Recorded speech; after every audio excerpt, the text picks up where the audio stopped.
Take it off. Take it Seth, easy, what are Seth. you Please, doing? take it easy. What are you doing? Seth! Seth!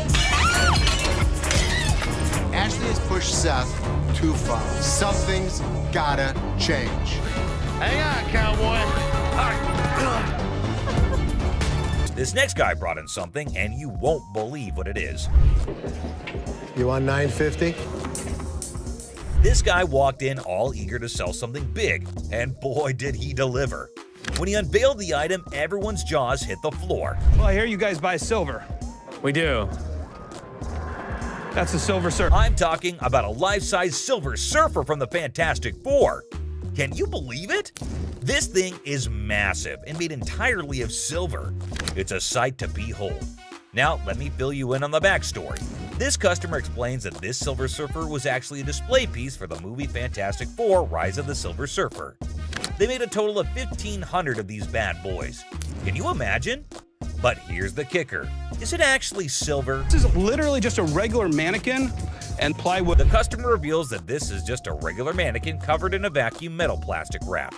He actually got it from a movie theater where he used to advertise. And get this, he owns his own comic book store. I advertise that, and I own a comic book store. I said, And that's how he managed to convince the set designer to let him take it home. And the next day, it was proudly displayed in his shop for the next 5 years. Talk about a cool collector's item. Now hold on to your seats, because things are about to get interesting. This guy is asking for a whopping $2,000 for the Silver Surfer. And let me tell you, he seems pretty darn adamant about it. Like, take a look at this. I want $2,000 for it. Why? Ashley, always the one to ask the tough questions, wonders why it's priced so high. The customer confidently explains that outline. It's actually valued at $3,000, and he wants a fair price for it. Oh, and here's a fun fact for you. The Silver Surfer was actually voted one of the top 50 most recognizable comic book heroes in America. Pretty cool, huh? Ashley, being the shrewd businesswoman she is, gives the customer a reality check. She offers him a lesser amount for it, stating that it's the best she can do. But the customer stands his ground and refuses to go below $1,000. That's quite a gap to bridge. Willing to buy this from you for $500. But then in comes Seth, our resident genius manipulator. What he does next and how he convinces the customer will truly shock you.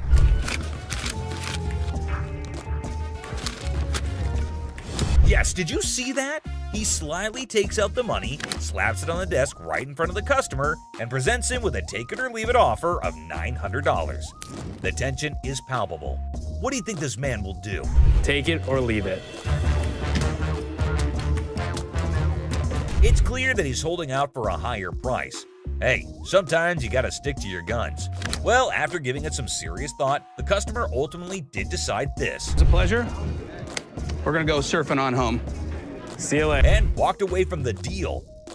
But wait, there's more. You think Les will let him walk away like this? Les has something up his sleeve, and he does this. Where I want it. If you're gonna walk for $50, you're gonna pack it back up, you're gonna take it back. Well, after mulling it over, the customer finally caved in and agreed to Les's offer. That's the kind of influence Les has, folks. Somehow, people just can't resist his charm. Now, with everyone on the same page, they can all happily move forward. It's smooth sailing from here on. Customer flirting. Imagine you're ready to pawn that chain, right? How about using your charm to score a sweeter deal?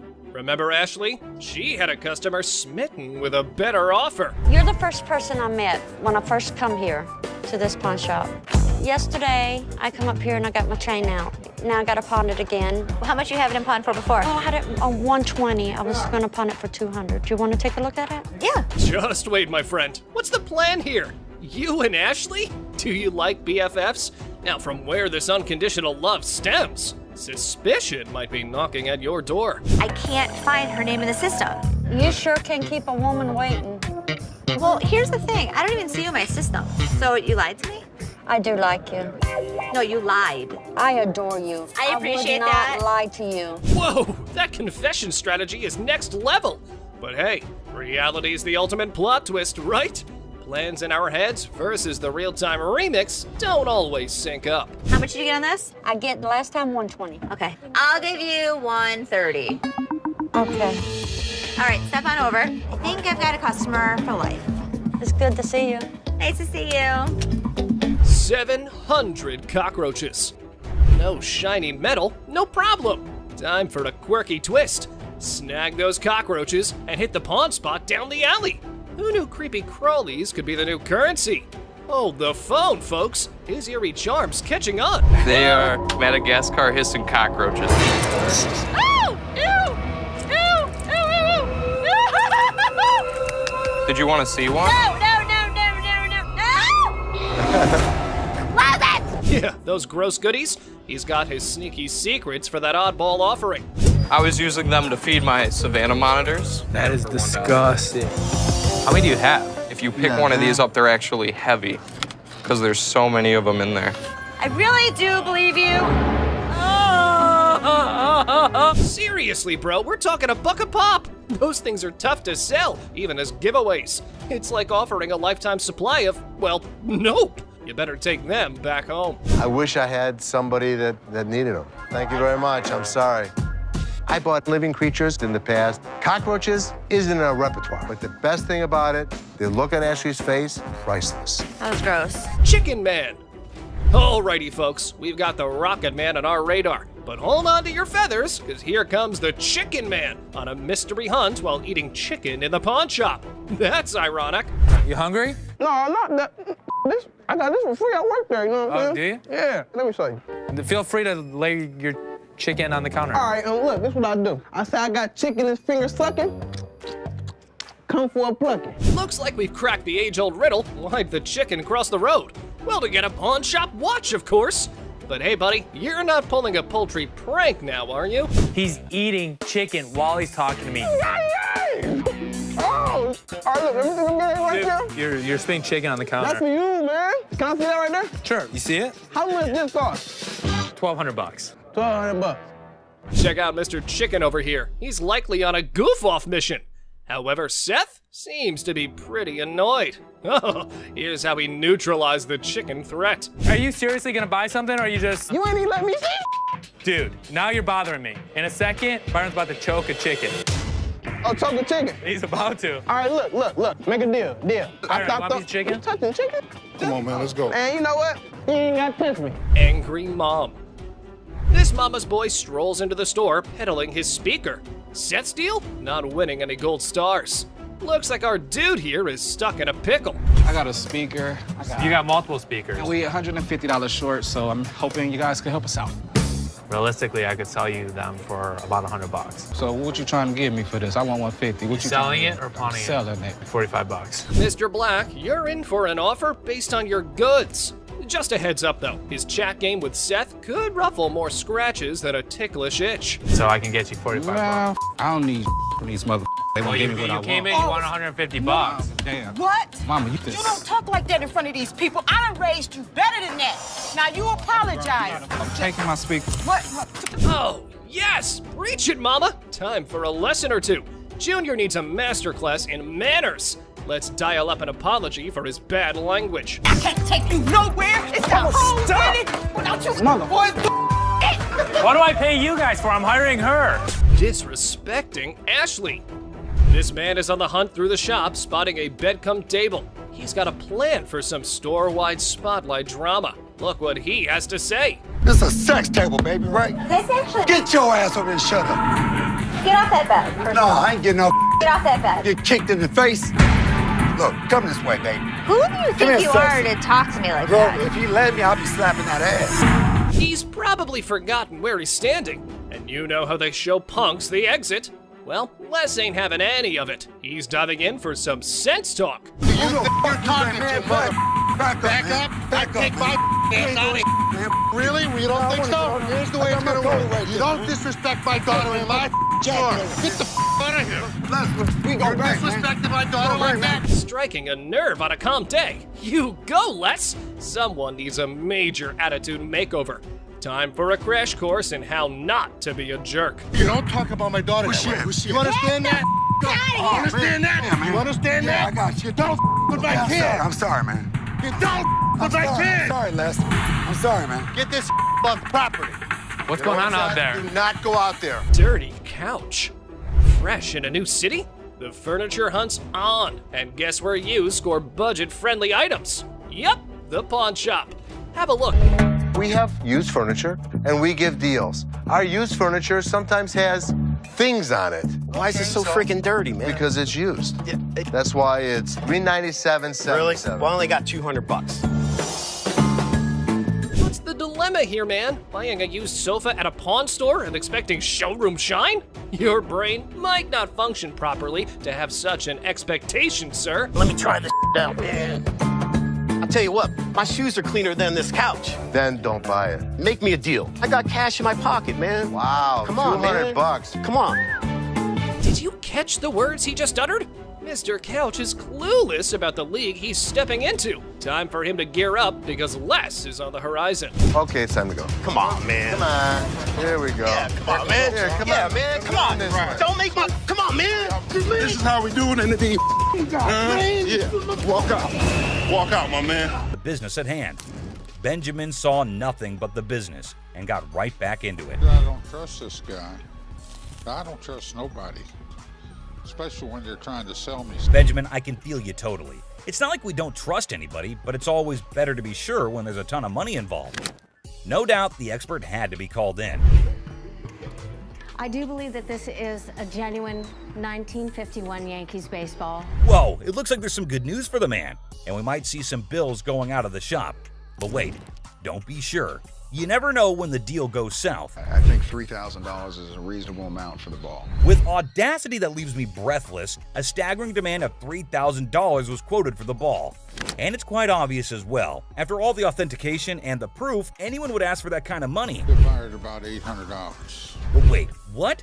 Benjamin just quoted $800? That's it? No one would sell it for that much, Benjamin. But he was in this business before most of us, and I assume he'd know better. So these were some of the times deals got out of hand on Pawn Stars. So which one of these intrigued you the most? Let us know in the comments down below. Gift card. In a sadistic twist, a customer enters waving $100! invisible phone.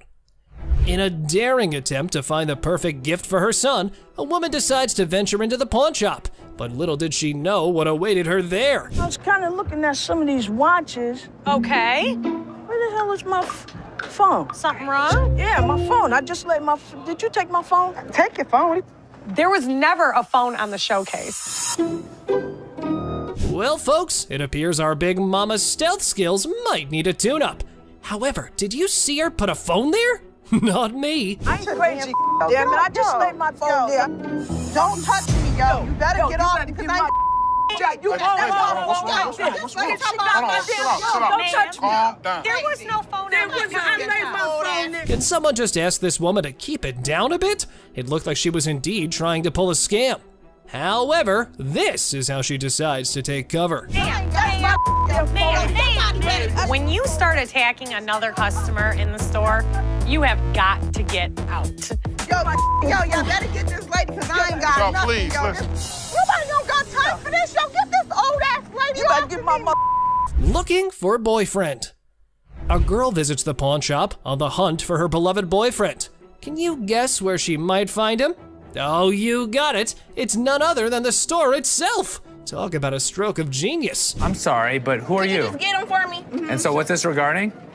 He's my boyfriend and he's not paying child support. You're his girlfriend? Yes, I need him. So don't you have a cell phone number? Could you just get Chad, please? I do have a Chad that works here, but I don't have time for this today. Our girl meets Seth, who's in a funny mood today. Get her ready for a humorous encounter that'll surely make you laugh. It's time for some entertainment. Wanna grab Chad for me? His lovely girlfriend's here. Like, I got all day to just be wasting my time. This young lady would like to see you. That's not him. Y'all playing games with me now? That's Chad. No, that's not. Then I don't know. I know who I sleep with. What? This lady is out of her mind. Well, apparently, lady, they've got the wrong Chad, so you better take your business elsewhere. Or you've just started looking like a scammer. It's going nowhere fast. Oh, you're talking about Chad, the tall guy with the waves. Yeah, Chad. He just went outside. He's right out there. Y'all want to sit here and play with me? If this was Chad's girlfriend, I have one piece of advice, Chad. Run away. Where the he at? Watch that. Tressa, the ex-employee, decides to stroll back into the pawn shop with a Rolex watch in tow. Guess what? It's the one her boyfriend paid for. The guy that bought it for you disputed the credit card. No, he didn't. Here, I can put him on the phone for you. Hold on, Tressa. He did dispute it. He's never been paid for the watch. I can give you a loan today for $1,000, but Things heat up quickly between the ladies as Tressa and the shop owner engage in a fiery exchange. How about we skip everything to the dispute paperwork? They mailed him a piece of paper to close the dispute. do you have the form on you? No, but I can call him. Okay, so when you get the form, I can give you a loan for the $1,000 on the watch. So I can give you the loan for the $1,000. That's stealing. Disputed. It's not fully paid for right now until we receive the paperwork. You're wrong right now. Now, let's all hope she can gather her dignity and retrieve that slip to claim her hard-earned cash from the pawn shop. It was time for a little redemption. Let's do the $1,000 loan, and then I'll be back with the paperwork. Honest to God, you are so wrong. Not a nice person. That's nice to say to your... How old are you? Look how you're treating me in front of my kid. Yes, ma'am. I was coming to pawn my ring because I have to pay my rent. It was due a couple weeks ago. Oh, okay. Why you keep looking at my ring like that is real? I mean, what, you want the studs on my lip or something? Pawning it. I'm not buying it. You're just pawning it.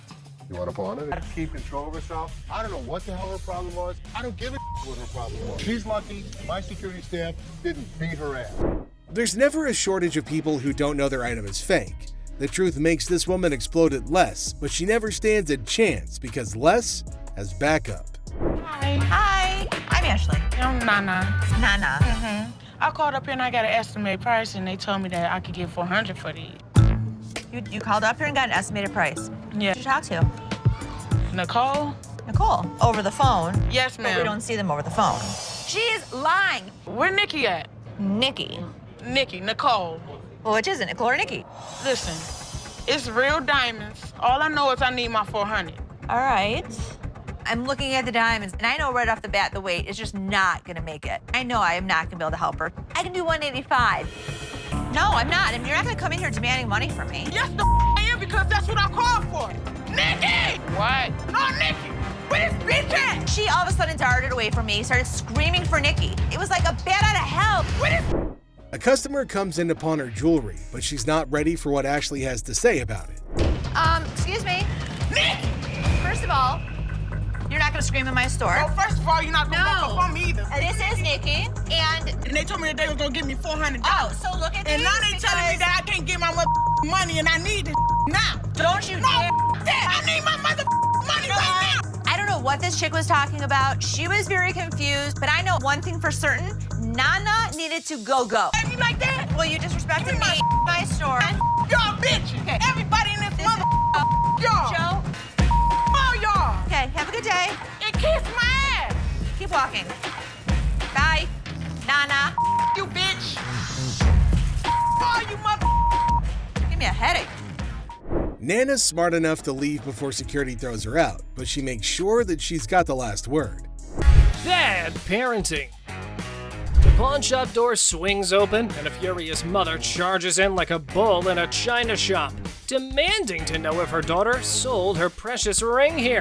How you gonna sit here and tell me? You told me you brought it here, right? Yeah. It best be here. I don't have it. Now what we gonna do? There's nothing What the I can hell do. we gonna do? Cause I need my Nothing I can do. Don't I this have belong to to have my her mother. ID I want my ring. Not a good impression anyway. To defuse the chaos, Ashley stepped up. Let's see if it helped or not. You took your grandma's ring. Yes. And you pawned it. When? The day before yesterday. Okay, so where's your ticket? I don't have it. So let me ask you a question as a mother. Did you press charges against your daughter for being a thief? I'm not pressing no charges against my daughter. Then you can't get it back. No. Get a grip on yourself, Mommy. The woman just won't listen to anyone. Man, where do such people come from? No wonder her daughter's acting the way she is. I came in here to try to resolve the situation. But you want to Get out. No. Hey, get off him. You better figure out some way to get your mom's ring back. Watch when I get your ass home. Now see? Now you got labeled as a thief. Coin thief.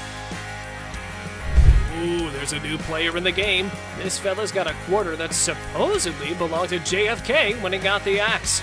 And guess who he's trying to sell it to? Les, of all people. This should be interesting. Hey, the second person to touch it, man. You see this, man? Who was the first? JFK, man. JFK. Hell yeah, I'm trying to get $30,000 for it, man. Really? Our friend here needs to know that he's trying to close a deal with the boss. Yup, the big cheese himself. You know what that means? He better have some answers ready. I don't think this guy even knows who the president is today. What year did they put Lincoln on the quarter? 67. Who's on a penny? Bill Clinton, whatever his damn name is. Well, he means you'll have to take your business elsewhere if you want to avoid glitter and dancing. But anyway, this punk got mad, and here's what happened next. Want to go out for the pass? Please. Man, Follow him out. Much, man. Man. Oh, you forgot to ask you. Let's go. See how much made me mess with the man. Bro, what is you doing, man? Man. Pink coat. The woman swaggers into the pawn shop, yelling that the pink coat is hers. Guess who she encounters for the argument? That's right, it's Les. Woman trying to sell a sword that was supposedly forged by the famous Yasutsugu family, known for making weapons for badass samurais back in the day. But here's the twist. The seller looked familiar to Corey. It turned out that he had been there before to sell a trophy. You'll be thinking what kind of trophy it must be. Maybe some ancient artifact or something, right? But no, it was actually a Grammy Award. Yes, all in excitement, Rick bought it. But later he found out that it was not allowed to be sold. Oops, I can see a great loss there. Because of that now, they had to be extra careful before dealing with this sword. They weren't sure if it was a legit samurai sword or just some ninja knockoff. The seller is a lawyer and claimed he had received the sword as payment for his legal work. Pretty cool, huh? Some users are even cracking jokes about why the guy was so willing to sell such a masterpiece. One such comment was he must have been scared of his wife's anger, whose eyes are always fixated on that sword. And if she ever gets her hands on it, she's ready to knock him off. Talk about a dangerous situation. Another user said he got robbed? Well, we have to wait to see the actual plot. Taking the lawyer's word for it, Corey decided to take the risk, and then he went ahead with the purchase. Even without having an expert to check its authenticity. I mean, let's be real, that was pretty foolish, right? I mean, who was gonna check if the thing was actually legit or not? So they asked the seller how much he wanted for it, and he said $5,000. The buyers were skeptical about its condition and started throwing offers as low as $800. That's a crazy drop. But the seller fought back, saying every bit of that sword is worth the full $5,000. If you're gonna hold my feet to the fire and make me pay as much as I can, it's gonna be $1,500. I'll come down to $2,000. I've got 5 of them right there. The shop wasn't ready to pay that much without knowing more about it, so Corey went up to $1,200. He was trying to get the best deal he could, but the seller didn't budge. They went back and forth until finally the seller settled for Corey's offer of $1,500 just to get Rick off his back for that Grammy thing. After buying the sword, Corey was not at peace and was restlessly waiting for the expert who was out of town during the appraisal. Finally, he got to meet up with Mike Yamasaki, the expert, and Corey explained how he took a shot in the dark and bought the sword without knowing if it's actually worth the money. So, after taking a small glimpse at it, Mike recognized it as a samurai sword and told Corey the history of the sword. He stated that after World War II, around 3 million Japanese swords were taken out of Japan by the occupying forces. In those days, the Japanese warriors, also known as samurai, were skilled professional fighters, and the samurai sword was like their badge of honor. If you didn't have one, no way you could call yourself a samurai, man. Then Mike decided to inspect the sword and took a closer look at it. This is the proper way to take apart a Japanese sword. They've been doing this style for centuries. Well, after the inspection was done, the expert discovered that the sword belonged to a super important samurai with ties to Japan's imperial family, probably from the 5th generation. Now, here was the interesting part. The Yasutsugu family only worked for high-level samurai, and their signature mark, like a logo, was detailed on the handle. It's the family crest of the Tokugawa family, who ruled Japan for a couple of centuries. And if anyone tried using it without permission, they'd end up losing their heads, along with their whole damn family. Scary, right? Well, it seemed that the sword had some serious historical value.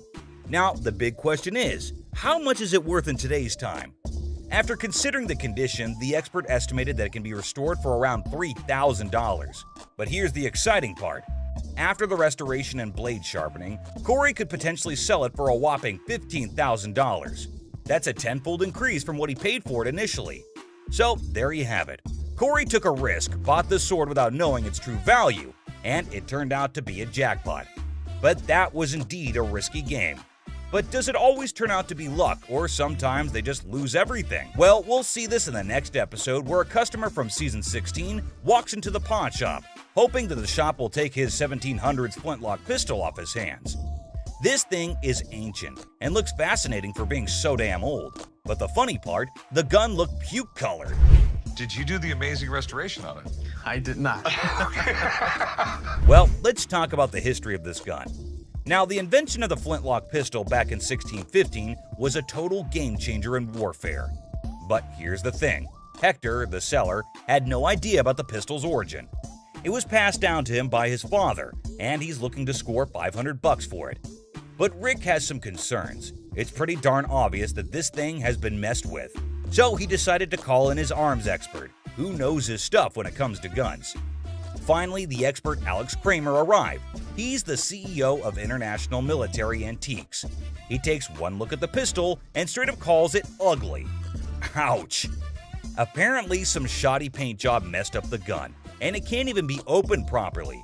But hey, on the bright side, the details and engravings on the pistol are top-notch. They got this fancy style called grotesque, with all these weird-looking human and animal shapes.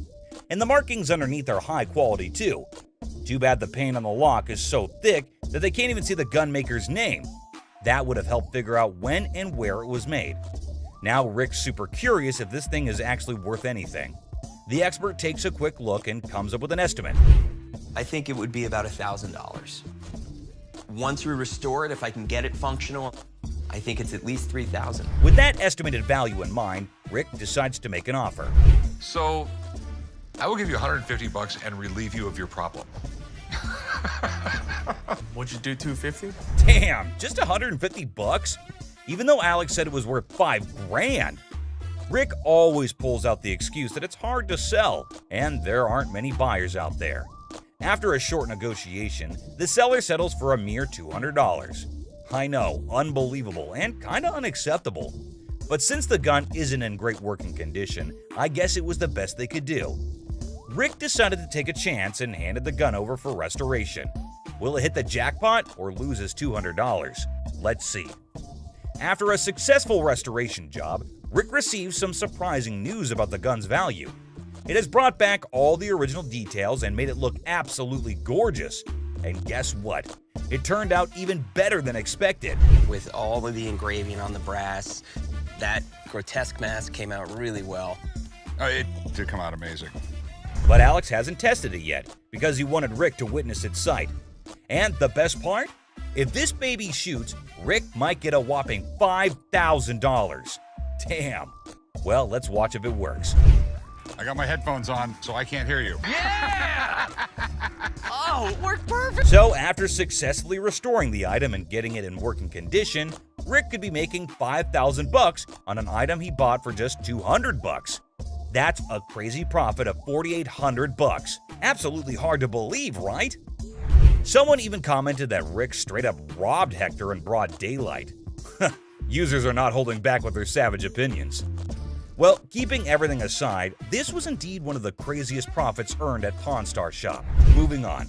First of all, it's not technically Polish. What do you mean, not So what we got here is a Russian order, and that's what this medal represents. Well, neat in the sense of 800 years of Poland's struggles, constantly being conquered, reconquered, and fighting for their freedom throughout their entire history. Users also shared how this whole episode reminded them of their beloved history classes back in their school days. It brought back memories of learning about the triumphs, tragedies, dramas, and even the occasional humor that filled those lessons. With the background story out of the way, Rick finally gets down to the burning question. What's the damn thing? I took a big shot in the dark. How big a shot? Last $6,000 I can sense the tension all over his body. Finally, the expert takes a closer look at the medal and starts talking about how it was probably made in St. Petersburg by a company called the House of Bolin. And guess what? Dude, just picture the chaos that would go down if your wife found out that you're selling her ring for some sick bike parts. Like seriously, can you imagine? You'd better brace yourselves, cause those punches would be heading straight in your direction. no doubt about it. And there's this next customer who's legit stuck in that exact nightmare scenario. I kid you not. The way he's being treated here is absolutely brutal. It's like a horror show unfolding right before your eyes. Why'd you take my ring? You won't even believe the level of harshness this poor dude is enduring. Get it appraised, see how much it might be worth. Okay. I also wanted to know how much you guys would give me for it. Like as a pawn, then I paid. No way. That's one stunning piece for sure. But hold up. While Ashley was breaking down the pawn rules and laying out the options for getting the ring back, guess who decided to make an entrance? The original owner of the item, and trust me, she ain't looking too pleased about the whole situation. Talk about an unexpected twist, right? It's like the universe just decided to drop a bombshell right into the middle of this already intense moment. I can only imagine the mix of emotions and tension that must have filled the air at that very instant. Now, it's going to take some excellent smooth talking and problem-solving skills to navigate this sticky predicament. Let's hope Ashley can handle this unexpected twist like the boss she is and help ease the tension in the room. Why'd you take my ring? Get bike parts? No.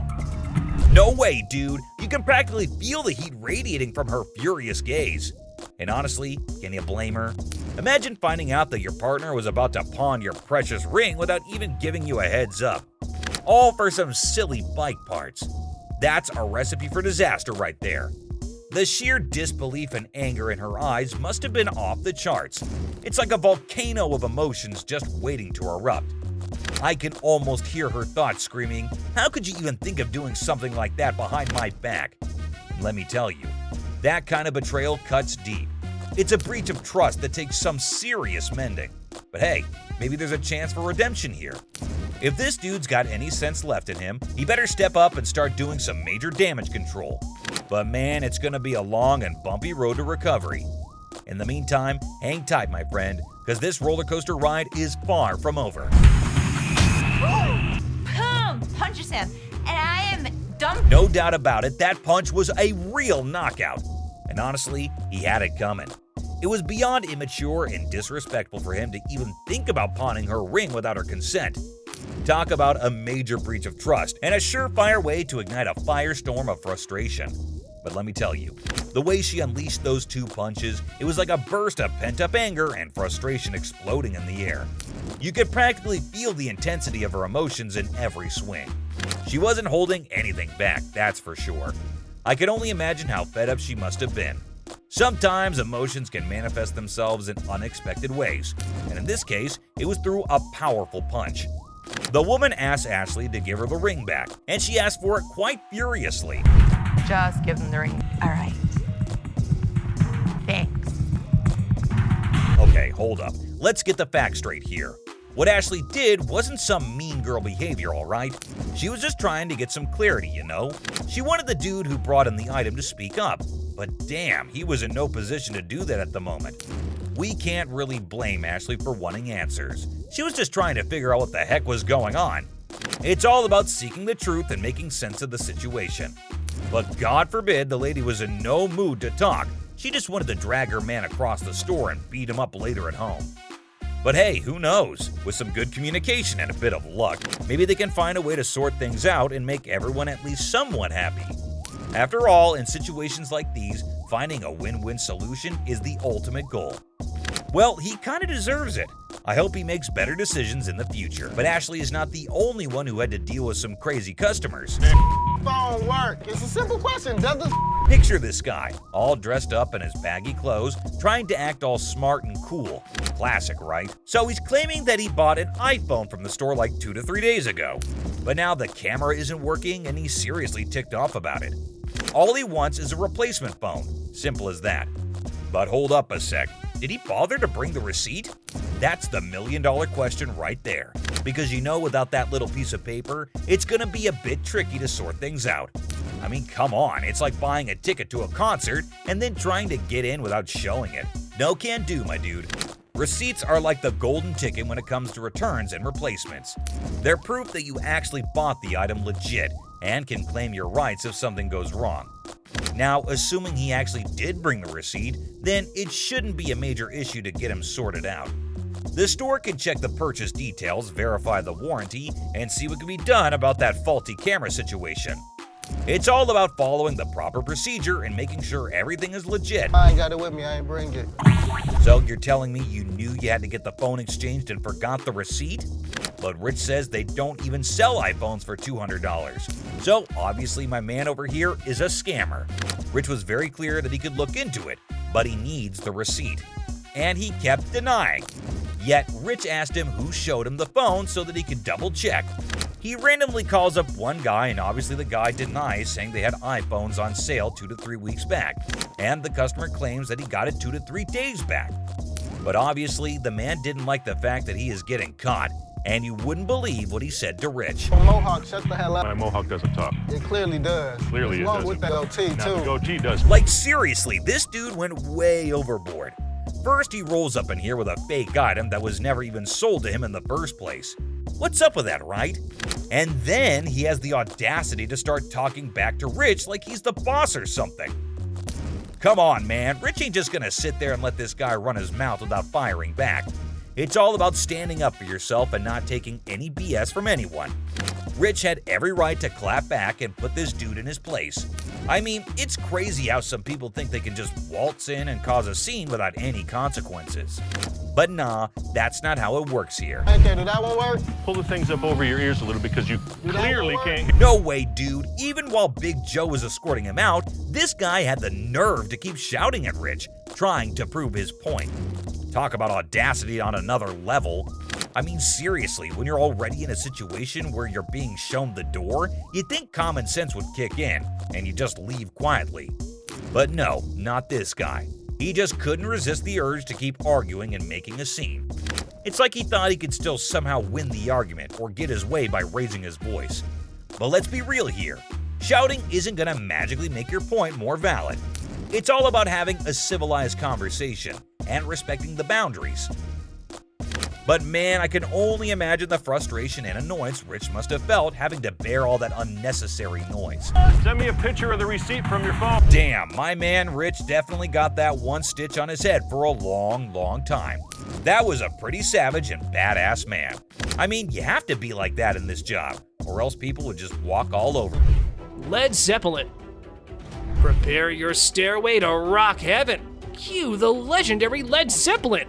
Our rock stars got an album signed by the Fab Four members. Because who needs stairs when you've got music magic? Hey, this is really amazing. Led Zeppelin is one of the greatest rock and roll bands of all time. Every one of their albums was in the top 10, and 6 of their albums were #1. Now, 4 signatures on an album, if this is real, I probably won't want to put it in the store. I want to bring it home. Hold up, rock enthusiasts. Let's not navigate this riff alone. Time to ring in the pros for some signature symphony guidance. Here's how that went. Based on everything I've seen, absolutely no doubt this is the real deal. Sweet. And what do you think it's worth? These things just really don't exist. But with that said, I put this value right at about $10,000 to $12,000. Whoops, that just triggered a button.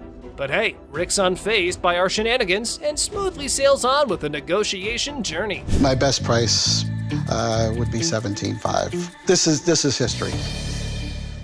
Yeah, I mean, I'd go 8,500, but I'm sorry. Okay. I appreciate the offer.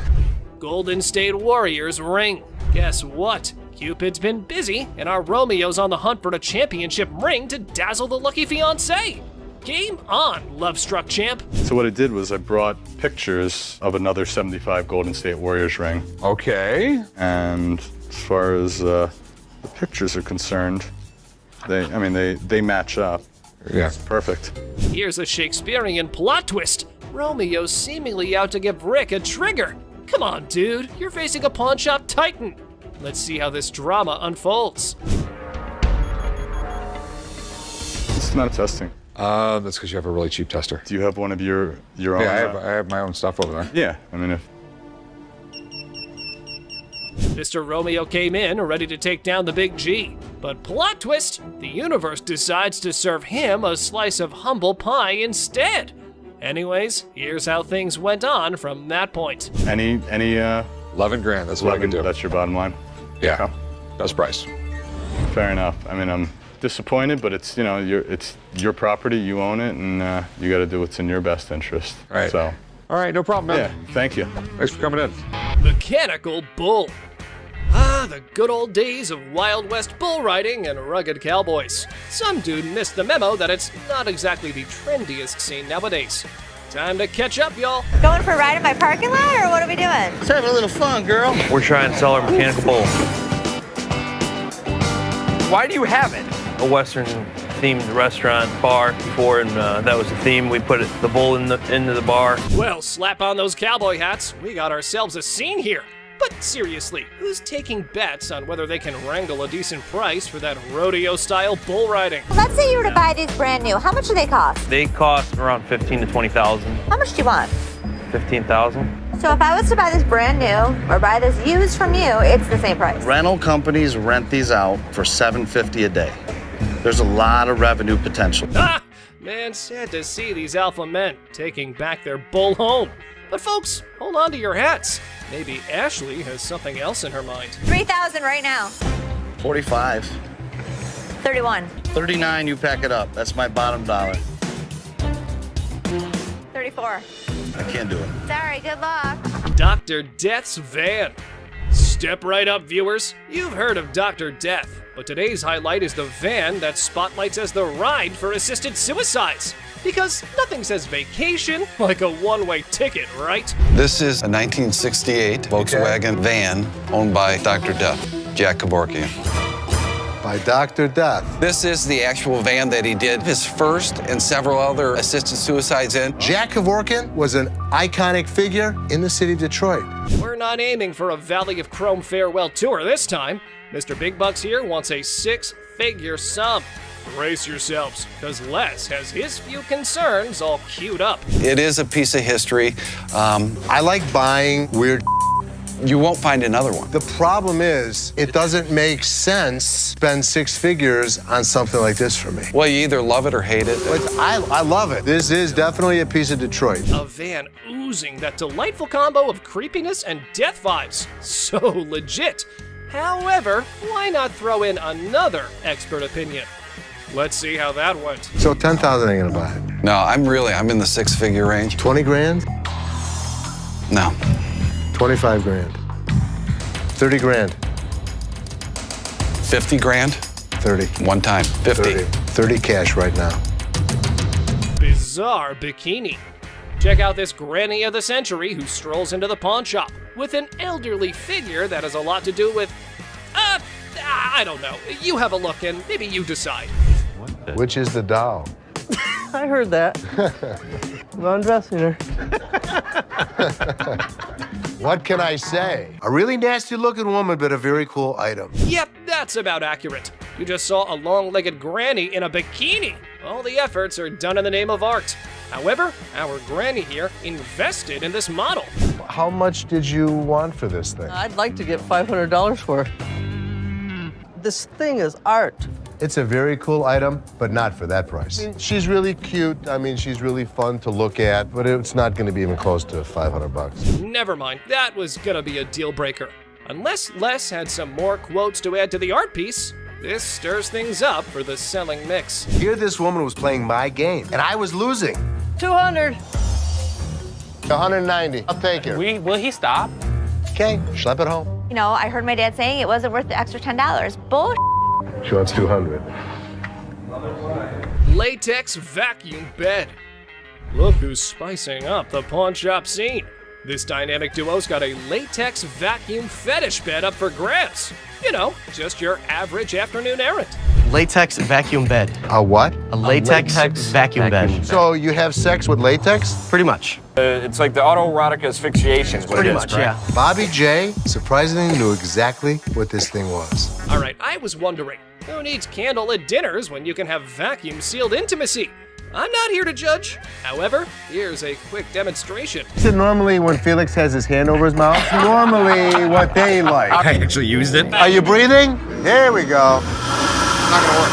It's working. Everyone's a critic when it comes to, what's the word? Innovative sleeping arrangements. Yeah, there we go. And we aren't sure if that ever went up for the big sale. Used it. So how could you not want to do this with him? Because I don't want to suffocate. It's not for everybody. I'm familiar with the bet. Very much so.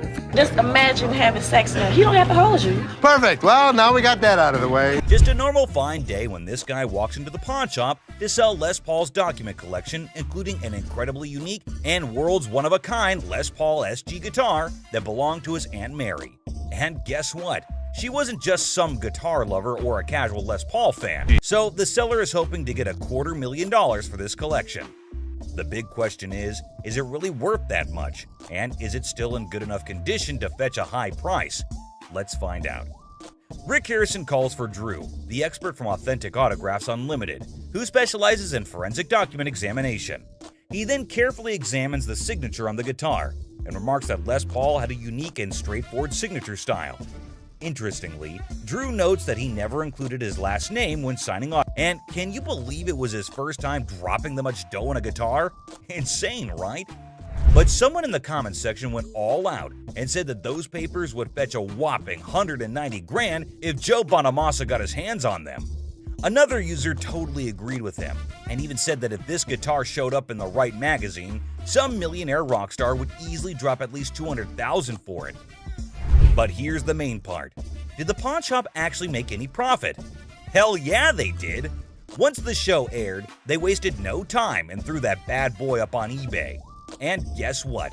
They scored a whopping $110,000 for it. They ended up making a cool $20,000 profit, guys. Now that's what I call a successful hustle. We got this livid customer going on a rant at the pawn shop, claiming he's been waiting for 2 hours. Been here for 2 hours, man. Then they got 11 windows. You got two working. How you doing? I'm finally here, you know what I mean? I've been in the line for like 2 hours. He managed to get his HD in, but Ashley, the cool and collected employee, is keeping it professional.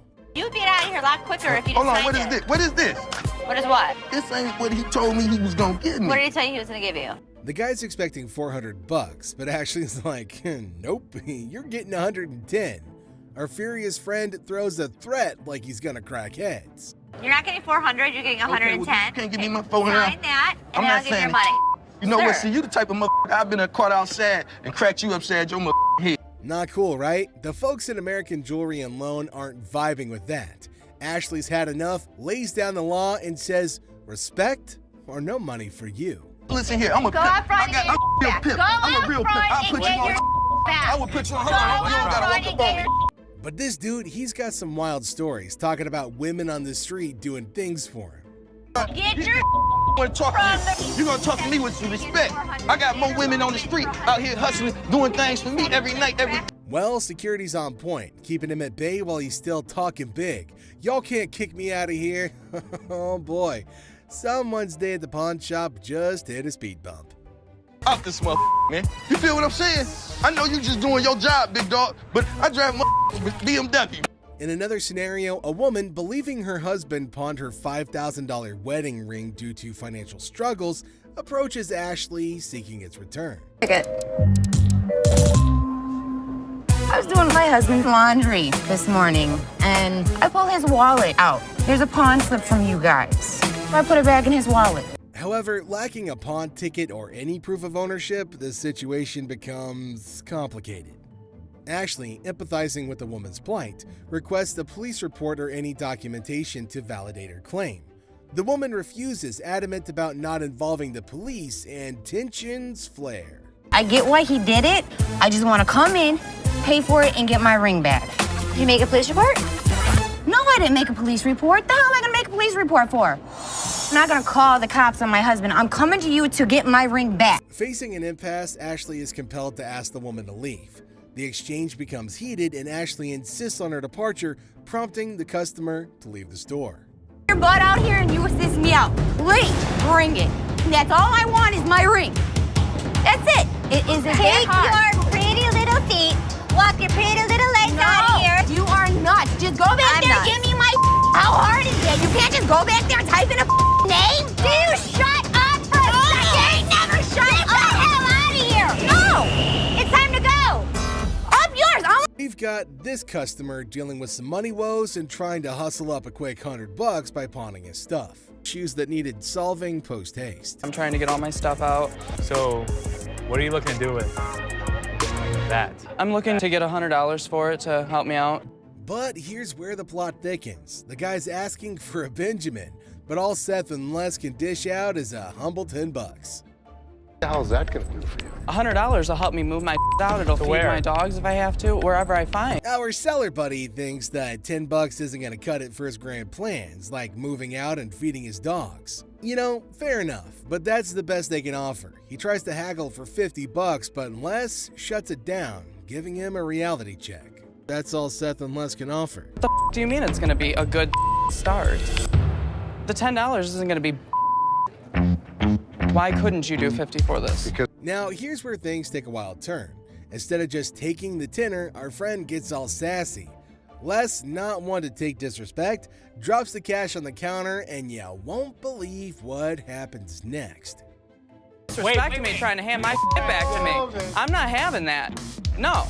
Are you kidding me right? The guy refuses to pick up the cash, calling it disrespectful. Kicking off with this episode, which is sure to give you quite a jolt. Hey, how's it going? The episode just starts with a casual conversation between Rick and an old man.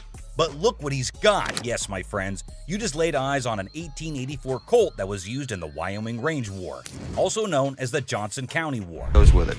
There's nothing like a good book after a good shooting. That's what I always say. And not to forget the book that comes with it. I mean, you gotta keep the rare flock together. Rick, as usual, begins his quiz, asked a whole lot of questions before investing his money into something that a normal person would have bought in a heartbeat. So how exactly did you get the gun? My father got this from the great-great-granddaughter of Fred Koch. Are these many questions ever asked while I go to sell something antique? Maybe. How would I know? I've just gone to the shops to buy something, never to sell anything. But wait, it seems like he practiced it the whole night, answered all the questions like a pro. That man did better than the rest of us would do in our lives. Tough college times. Wait, what did my eyes just witness? Rick narrating the whole Wyoming Range War story. Basically, large cattle barons feuding with really small cattle ranchers. The small guys were stealing cattle. It felt like a whole history lesson to me. I must say, Rick does have some insane knowledge about antiques. The way he narrated the whole thing was nothing less than an informative history class. Not gonna lie. Moving further, we see Rick's intelligence as he checked all the details provided on the document just like a professional would. It's got 45 caliber. This is a 45 caliber. It's a 5.5-inch barrel. That's a 5.5-inch barrel. With this line, when you throw on a personal story that actually ties a cowboy to a gun, that's the kind of thing collectors love. I can see he clearly knows how to hit the proper note. But when you throw in a personal story that actually ties a cowboy to a gun, that's the kind of thing collectors love. Without a second thought, the man quoted $55,000 for the gun. What do you think? Are Rick and the old man on the same page? Well, for you to know that, you have to continue watching. I'd like $55,000. $55,000? And obviously, before getting such a huge amount out of his pocket, he wanted a second opinion on the matter, for which he called an expert. Get someone down here, he'll tell me if it actually belonged to this guy. To be honest, I really don't get it. How can one identify if it's original or fake by just looking at some words written on a piece of paper? Anyway, who am I to say anything? What we have here, it's really hard to make that connection. Some facts were served right there. Like clearly, who else if not Rick would know more than for how much something like that goes in his shop. And you know, Pawn Stars is all about who bargains best to make the most profit. So let's see who gets to cut the cake tonight. And just when he thought things couldn't get crazier, Rick dropped the price and set his bet to $1,500. And all that effort went to waste right in front of your eyes. Yeah, I'm just not gonna be able to do that. I think maybe I'll see if I can maybe get some more provenance. That was pretty obvious. No one would want to sell an antique for this measly amount of money. Definitely not a very profitable deal. And with that deal went flying Rick out of Rick's hands. But in this next episode, this person walks in with a really interesting gun. But how interesting? You're about to find out. Yeah, it's like something James Bond would wear. Yeah, right. You just saw that, huh? But that's not out of a James Bond movie. That thing is as real as it gets. What can I help you with? I'm here to sell my ring pistol today. Well, you know how a gun never stays in the shop for long, be it whatever shape or size. But this thing is something I've never seen or even heard of before. Have you ever seen a pistol ring? Boy, you're looking at it right now. This is something definitely worthy of adding to the antique collection list. Come on, you have to agree with me. Everything about this pistol ring is antique, from loading it to the trigger to its hammer. This thing is a killer. Literally. You know what? If I ever went undercover on a mission, I would definitely carry this cute little devil. James Bond, we just found your vibe. And I know Rick would agree with me too. Yeah, that man seems very particular about the price he's going to ask for that dangerous ring. I'm looking to get $9,000. I'll use it to buy some of the things I collect more often. I personally would wear that ring everywhere. It's an all-in-one combo, kind of a hidden treasure who can double up like your personal bodyguard. It's unreal how cool this thing is. But hey, did Rick just contradict me? Wear them just for fashion. Damn. Rick has got a good sense of humor, not gonna lie. Seriously, getting hit by that mini pistol ring would definitely hurt your ego hard, man. It's also seriously a gun. I mean, it would really hurt getting shot with this thing. And oh, I kid you not when I say that the man clearly did his homework right. He literally asked for $9 grand in the blink of an eye. I mean, that piece truly is a showstopper. But that expensive? Damn. A $9 grand. They're pretty rare. So what happened is that the deal took an intense turn, and Rick, being the smartest in this show, had to prove it. So before finalizing the deal, he wanted a bit of expert advice. I mean, that's always better than regretting later, right? So let's see what the expert had to say about this antique pistol ring. The European gunsmiths, they were making all kinds of little weird things. This is the Imperial Protector. Basically, looks like this tiny mean machine has taken down quite a few people in the past. So it must cost a bomb. But let's hear it from the expert himself. For $11,500. Okay. Thanks, Tony. I really appreciate it. Whoa, I never expected that. $11.5K? That's crazy. And just look at the size of that thing. That thing is golden for sure. But as you know, Rick plays by his own rules, and I'm curious to know what he has to offer. I'll give you $3,000 for it. No, can't do it. Okay, so Rick is trying to settle the deal for $3 grand. But bro, that's like not even half the price the seller asked. Do you think the man will accept the offer? For someone who knew a great deal about the pistol ring, I don't think this man is gonna budge. But Rick wasn't ready to give up or give in as yet. So, do you think they'd both settle on the same grounds? Who do you think is going to win this round? Well, let me put your anxiety to rest, for here comes the moment you're waiting for. As amazing as this thing is, I'm sorry, I just can't do it. And just like that, Rick missed the chance and saw the extraordinary collector's pride walk right out of his door. But what happened in this next episode is even crazier. Working with an instrument maker and got really, really interested with the harmonica. You know how music instruments can be great collectibles. In which case, what do you think about an ancient instrument that has an emotional connection to it? Does it help double up the price? Well, I don't know about you, but I have never seen a shining gold M Hohner harmonica. We've all played a harmonica once in our lives. Right, we have. And we thought we were good at it. That's right. No, I'm not. And you're not going to come in here demanding money from me. How would you? Man.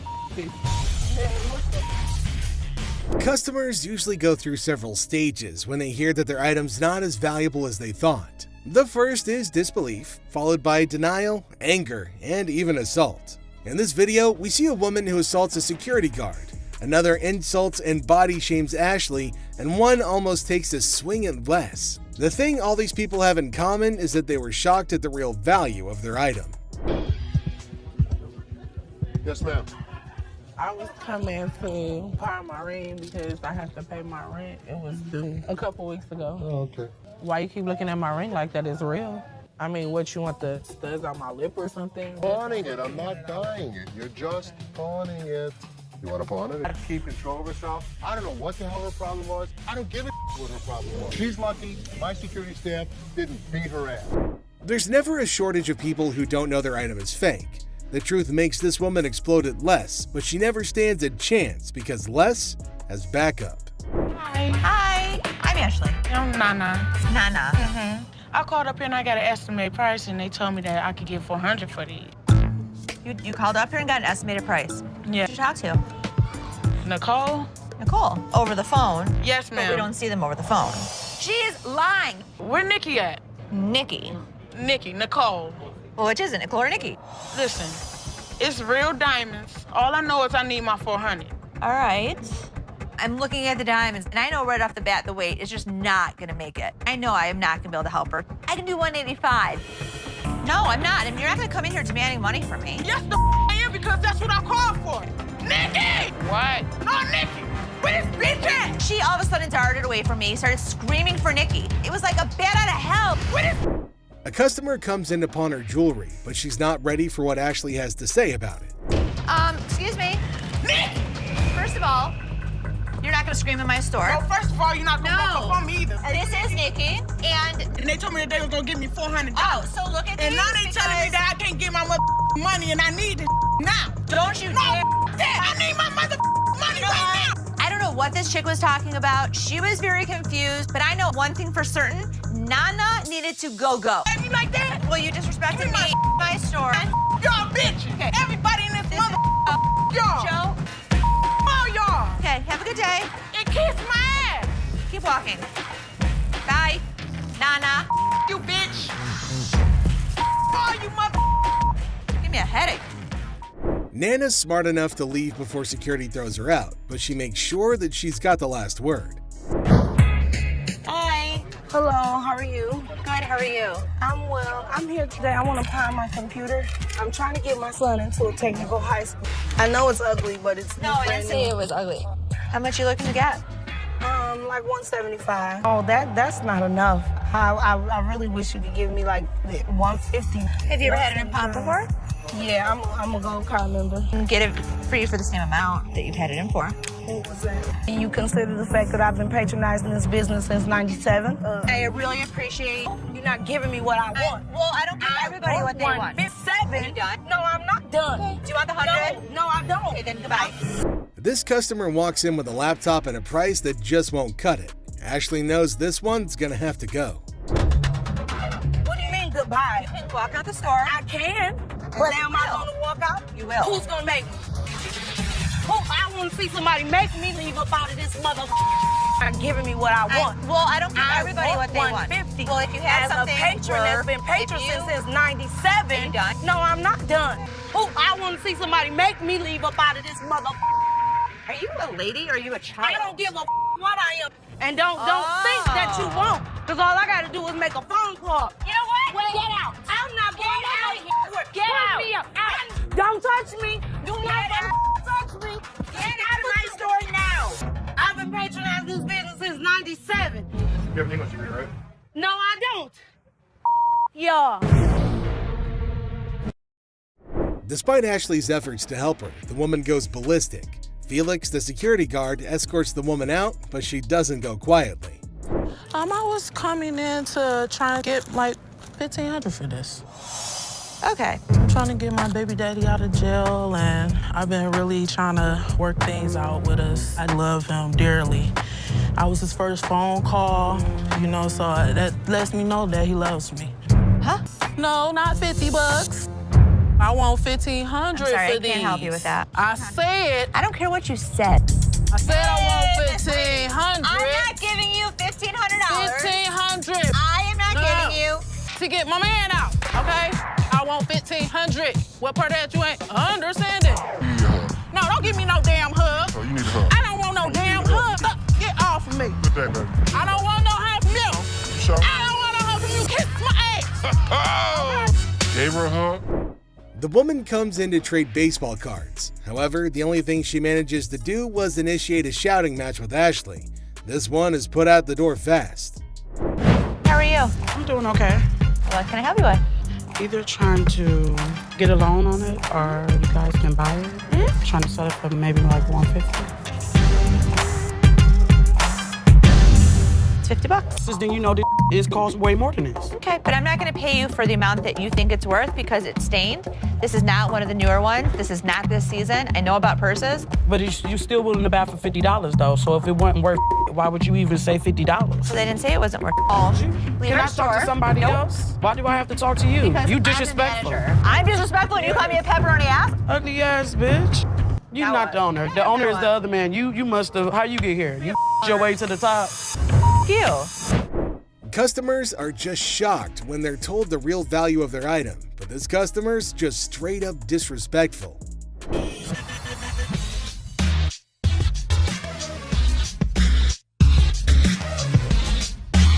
How much you want to spend? I got $70. I've seen them for $70 to $80 at other pawn shops. Yeah? With 2 games. Put it in as long as you'd like. Does it come with a warranty? It comes with an as-is warranty. Need a PlayStation 3 for $70. I sell them for $100. What you gonna do? I don't know. The PlayStation's really hot stuff at the moment, but the customer who wants one is far from hot. He's mostly just hot-headed. Hey, you been shot already. What? Ain't nothing here. He's just another door guy to me. Yeah. Throw it down. Throw it on $70. Hey, oh, you don't have it. Have a good day. Have a good day. Hey, what you think? What you mean? What is all that about? What's all that about? No, this my level beat your ass down here. Come on. Think you all that? Oh, bitch. You right here. And a couple empties in there, buddy. What? You big. The guy went from shocked to shouting in a heartbeat. Unfortunately for him, the pawn shop doesn't tolerate that nonsense.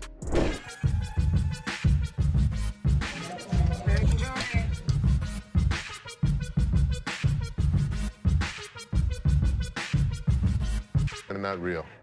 What? No, these is real. Look, when you holding up to the light, bing, you hear that? Bing, that's the diamond sound. Don't you think I would offer you money for it? No, I know what this is. Why your big ass standing here? What the you want? So you can give me my $300. Whatever, told me my ass haters. Bye. Have a nice day. The next customer is a lady with diamonds from her fiance, or so she thinks. Les breaks the bad news to the lady, but she's got a hard time accepting the facts. Hello. Hi. Can I help you? If I'm trying to pawn this, 35 millimeter, right? yeah, How much are you looking for? just about $30. Got my baby's birthday coming up and just need a couple of extra dollars to help out. Stuff situated for him. What do you have planned? For his birthday? Mm-hmm. A birthday party, cake, ice cream. To try and get money from us. And the kid ratted her out saying, yeah, my birthday's in 2 months. There's a little bit of time you have before then to come back and hopefully have something of value. And I really would have appreciated any little thing that you could have gave me. 10 years ago. This is some bull because y'all could have took this camera. You could have gave me $30. The innocence of a child didn't allow this woman to cash in on her worthless camera. She was pretty shocked her lies didn't work on Zeph. How are you? How are you today? Good. What you got? My bracelet. My baby daddy gave it to me. He would be so mad. Curtain tiebacks. What are you telling me? You know this isn't real. What do you mean it's not real? Well, it's a real bracelet. You know what? It's a real, listen, okay, fine. You're fair enough. probably Don't right. trip, okay? Don't trip. I'm about to call him right now. Sometimes people get presents, and sometimes when they get their presents, the people that give it to them tell them a lie. He said this bracelet costs $500. It would be more What are you talking about? He's Anywhere. lying to you. Baby, did you give me some fake gold? Did you give me some fake gold? Really? Did you give me fake gold? This ain't love, baby. You said you was gonna marry me one day. Okay. Have a very nice day. Thank you. Man, this. What the is you talking about? Have a nice day. I have a nice day when Okay, you then give me don't some have nice service. Right? You know what, y'all? I'm about to take us a real jewelry store that knows something. That's what I'm gonna do. The amount of men who give their women fake jewelry in Detroit is absolutely crazy. This woman is shocked, betrayed, and angry when she learns the real value of her jewelry. On shop before smashing one of their items in an argument. The couple is more sad than shocked that they've rendered their items worthless. Hi, how are you? I'm good. How about yourself? Doing all right. I've got a ring I want you to take a look at for me.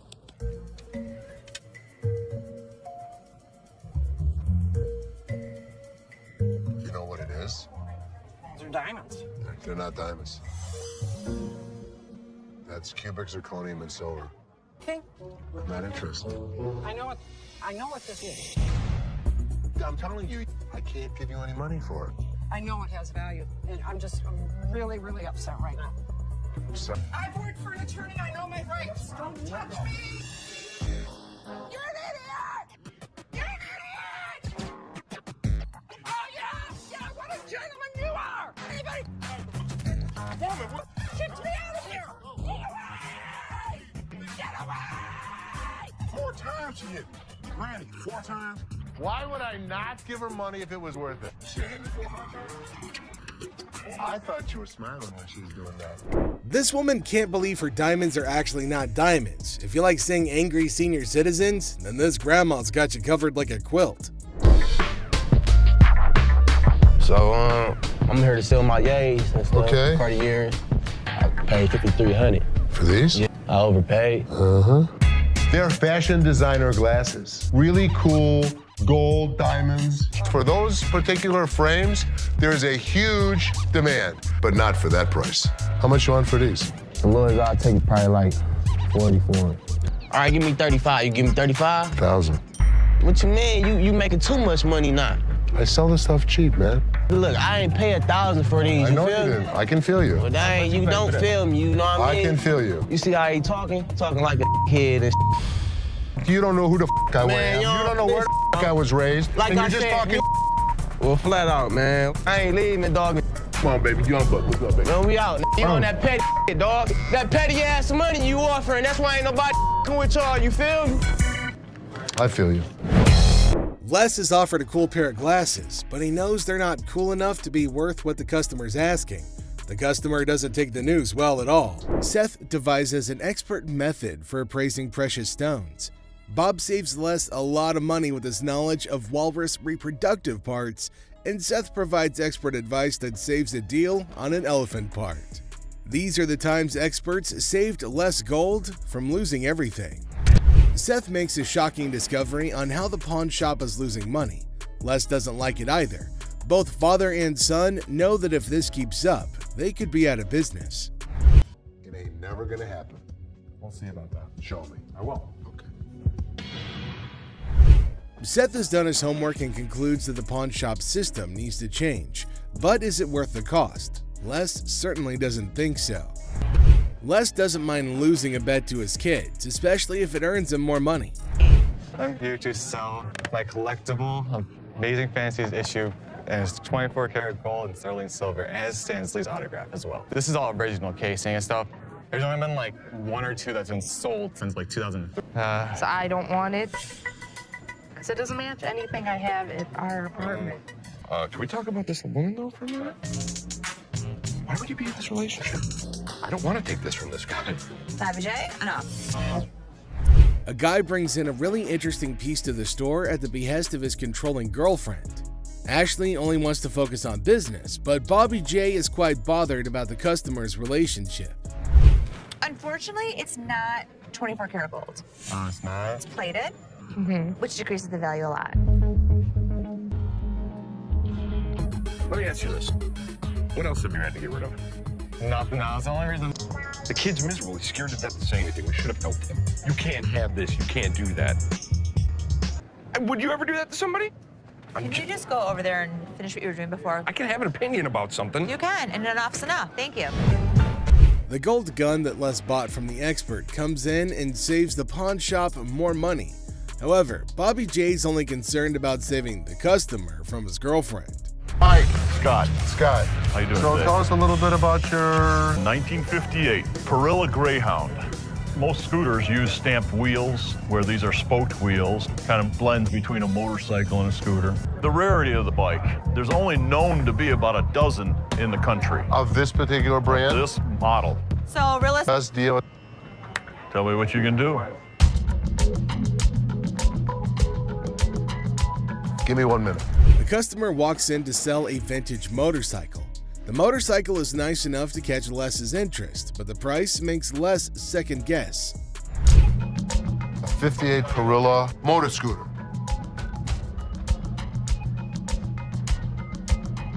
This is it. Holy that's him. So, let's be honest. How much were you asking for it online? I was started out at 25. And then what are we gonna do, raise it? This guy is trying to screw me. How can you get more if you have it online for $2,500? I took it off because nobody wanted to buy it. It's there. Yeah, don't bull us. No, it's not the bullshit. Les and Ashley don't appreciate this customer's attempt to play a fast one on them. I was ready to make a deal. But your dishonesty just pisses me off. Don't come in lying to me and telling me that you got it out there for $4 grand and you're selling it already for $2,500. Next time you try to sell something, don't lie to somebody you're trying to sell it to. Tell people the truth. It'll get you farther. Yeah. Don't come in bull me. Do you think we become what we are today because I'm stupid? Good work. Thanks to Les is expert, there's gonna be no deal between Les and the scooter owner. I'm Crystal. Crystal, very nice to meet you. Crystal, This is I'm Ashley. How you doing, Ashley? Hi, how are So you? what you got? I have these bag of stones that I found out of my grandmother's house. She just passed not too long ago. Oh, really? I'm sorry. I'm just trying to get enough money for her funeral to do what I have to do. Let me have, you know what? My gem expert is coming in this afternoon to look at a few pieces. You know what? If you want to leave these with us, I'll have him take a look. What the hell is my dad doing? He's getting this lady's hopes up for nothing. I'm going to show it to Bob. He'll make the final call. It's a waste of You'll time, see, Dad. you'll see, you'll see. Les believes that the stones might be profitable. However, Ashley thinks it's a waste of time and that it gives the seller false hope. Who do you think is right? Earlier in the day, a woman brings in a bag of gems. And to us, they look just like crystals. But I have a gem expert, Bob. I'm going to have Bob check them out. So this woman with these stones is coming back. Okay. Do me a favor.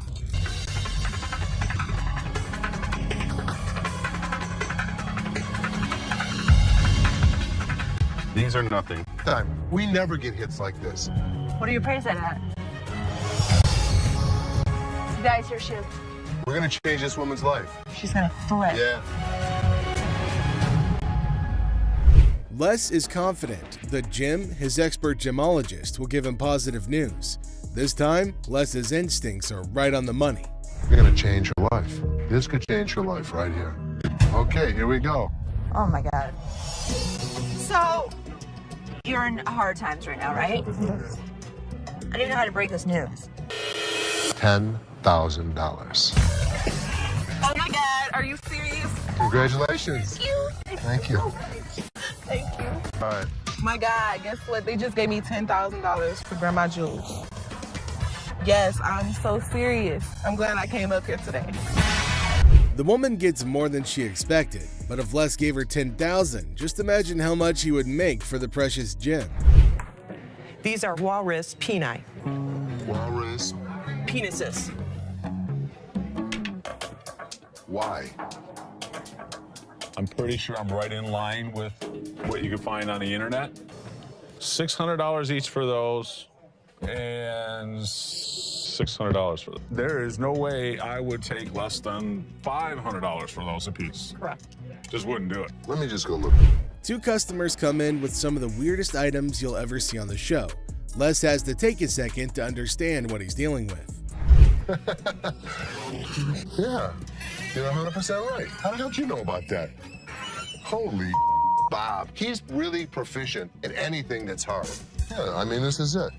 My guy knows about these things. Right. Make us an offer. Thank you so much. Thanks for coming in. Bob is an expert on all sorts of things, including the reproductive parts of a male walrus, for some reason. The expert really saved Les a lot of money with his odd knowledge.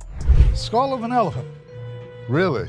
It's very unusual. It's very unusual. How did you get it? My best friend had it, passed away, and I inherited this one. It's where the tusks were. I understand that.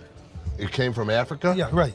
Well, I So- can promise you nobody's ever brought in an elephant skull, ever. That I can Little tell you. unique. How about 500? Nope. 500, I'll take it back. Throw it in my family room, even though my wife don't want it there. How about 12? How about 5,000? That's as low as I'm gonna go. It's definitely elephant season for Les, but will he be inclined to own this piece of an African elephant? Let me talk to my elephant expert. Africans are more expensive than the Asian ones. Africans are... So you don't really want to lug it back home, do you? No, I don't. So 600, 700. 800. I believe he'll put it in his own personal collection. It'll have a decent home. You are? Thank you. 51, 2, 3, 4, 5, 6, and 7. Thank you. Thank you. Les consults with his expert, and then he uses that advice to close down a good deal for the pawn shop. Robert Ashley, the deal expert, finds a customer with a car seat missing its base. Can Ashley make a deal, or will it turn into a funny situation? Ashley faces a funny moment. A customer wanted a chilla scarf, but it's really just a bunny. Get ready for a wild time. So in walks this dude looking like he just stepped out of a heavy metal concert. Tattoos everywhere, face carved up like he had a disagreement with a razor blade. He's all like, "Hey, call me the devil." Seriously? Who does that? But hey, anyway, nice to meet you, Lucifer. Then he drops this bombshell. He's 2,500 years old. Seth's like, dude, you got me beat. Finally, someone older than my dad. But here's the kicker. He wants to swap his gold for some cash. Says money's the root of all evil. Yeah, buddy, you're really living the stereotype. 2,500 years old. Great. I finally got to meet somebody that's older than my dad. So how can I help you today? I want to get rid of this gold. Money's the root of all evil. This guy might take the cake for the weirdest guy that has ever walked through the store. How much you want? I could have gotten $650 for this stuff if I melted it down and sold it to my refinery. How about $500? Can't do it. It's $850 profit in this thing. So they're haggling. Seth offers $650, he wants $610, and they're dancing around like it's a satanic tango. But alas, the devil doesn't always get what he wants. Cue the sad violin.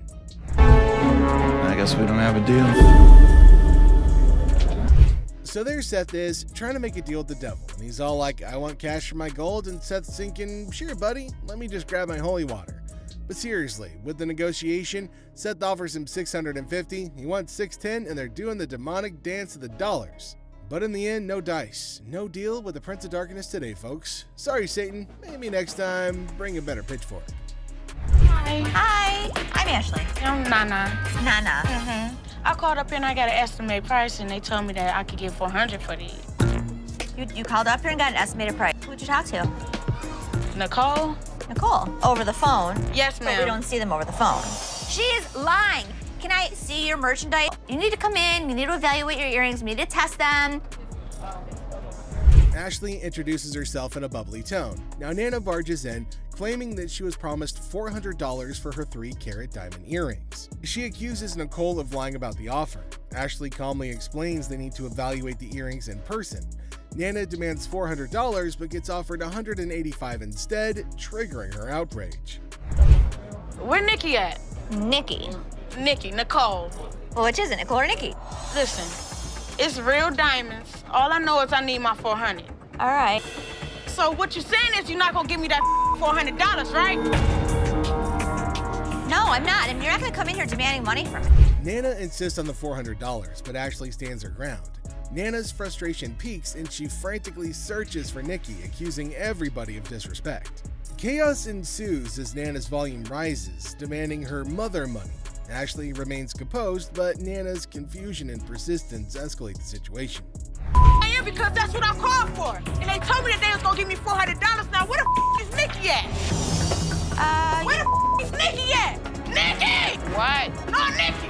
Where this bitch at? She all of a sudden darted away from me, started screaming for Nikki. It was like a bat out of hell. Where this bitch? I don't need nobody to escort me out this bitch. Oh, y'all. Okay, have a good day. And kiss my ass. Keep walking. Bye. Nana. You bitch. Oh, you mother. Give me a headache. Nana's outburst intensifies and she demands respect while causing a scene. Ashley calls for her removal, leading to a heated exchange. Nana storms out, hurling insults and leaving everybody exasperated. The encounter ends with Ashley lamenting Nana's departure, causing a headache in her wake, leaving the pawn shop in peace once again. How are you? I'm doing okay. What can I help you with?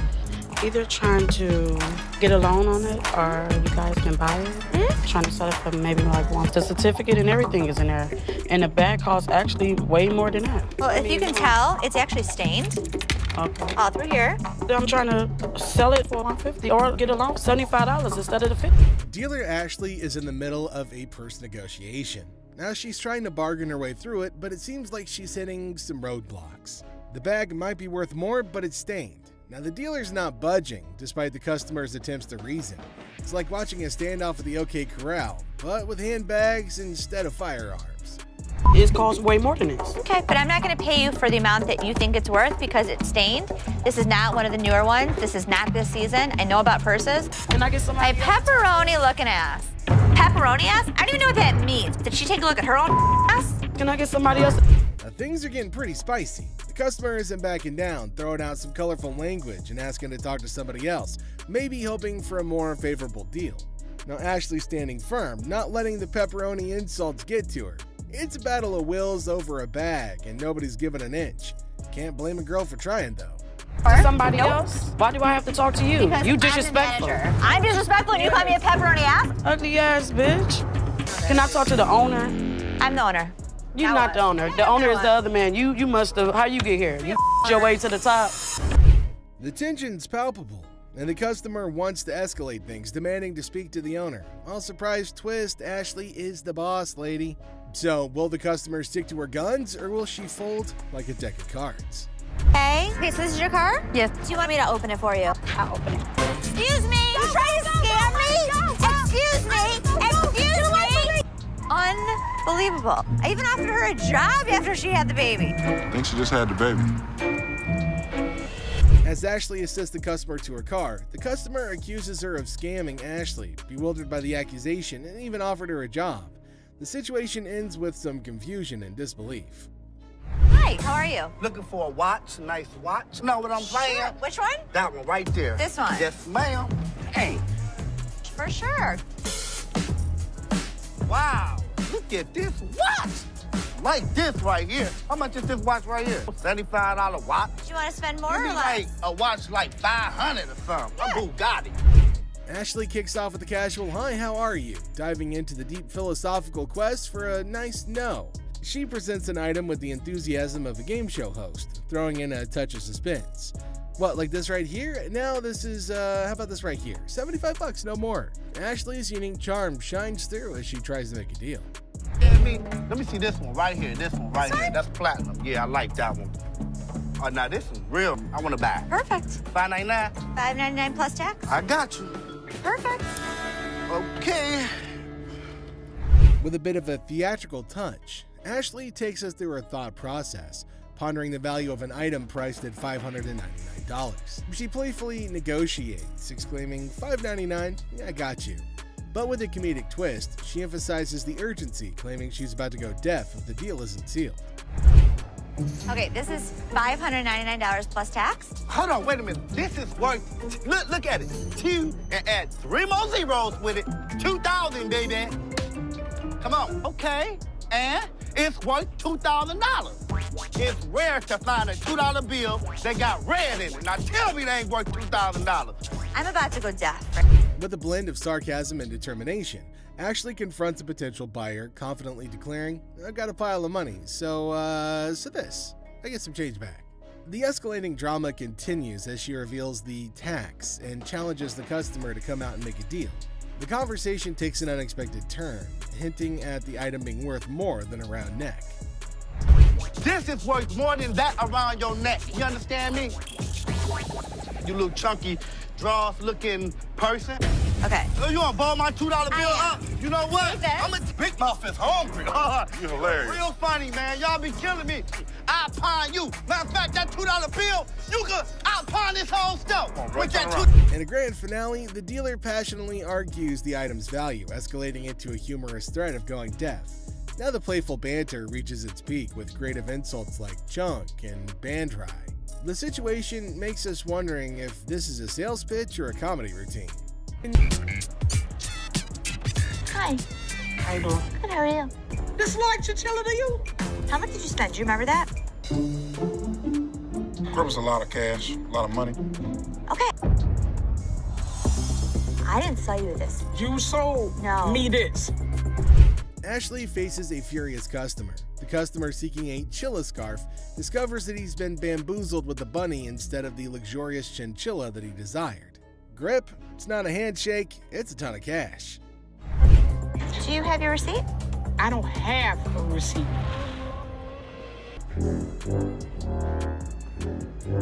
Man, you sold me this bull for real. I ain't leaving here until I get my damn money back. Bunny right there. I wish this bunny would just... See this? Look at it. It's flying through the... As the drama unfolds, Ashley denies the accusation, stating the chilla is actually a bunny. Now the customer's girlfriend confirms the fluff faux pas, tossing the rabbit back. The receipt? It's apparently tucked in a peculiar location. Look at that. Ain't nothing chinchilla about it. I want my money now. It's time to go, sweetheart. All right, you can take that home if you want to. But I want my money, that's all. Have a good day. That was nice on you. Whatever, man. Around your neck. That's some old ass. Amidst the chaos, the customer adamantly demands a refund while comparing the bunny to Bugs Bunny. Now, Ashley remains unfazed, suggesting the bunny be taken home as a consolation prize, but the customer's not having any of it. This bunny's not hopping away from the dispute. I'm not wearing that old ass. That was a good shot right there. You play basketball? I'm not wearing that old ass, man. Have a good day. You too. I want my money. Man, I spent good money up in this bitch. Why you so violent, girl? Go on up out of here. Try to be nice to you. Now you're gonna leave it? You wear that. In a final showdown, Tippers Flair and Ashley bids adieu to the irate customer, but not without some sass and a failed attempt to pawn off an old scarf. The customer exits empty-handed but full of fury, leaving Ashley to ponder the quirks of pawn shop life. Hello. Hi, how are you? I'm good. How are you? I'm looking to find this. Okay. I'm just trying to get some money so I can bail my man out. How much you looking to get? 500. 500. How'd you come up with 500? Because this is a new gig. In this one, Ashley encounters a customer looking to pawn an item, claiming it's like an iPad. Now, Ashley questions the uniqueness, and the customer insists that it's a new gig and demands $500 for it. Ashley is incredibly skeptical. So, I should get it? Yes. This is a pad. This is an iPad? It's something like an iPad. I'm just curious, how? How would you use this as an iPad? It's something like an iPad. Ashley challenges the customer's understanding, questioning how the item could be similar to an iPad. The customer struggles to explain, resorting to sound effects.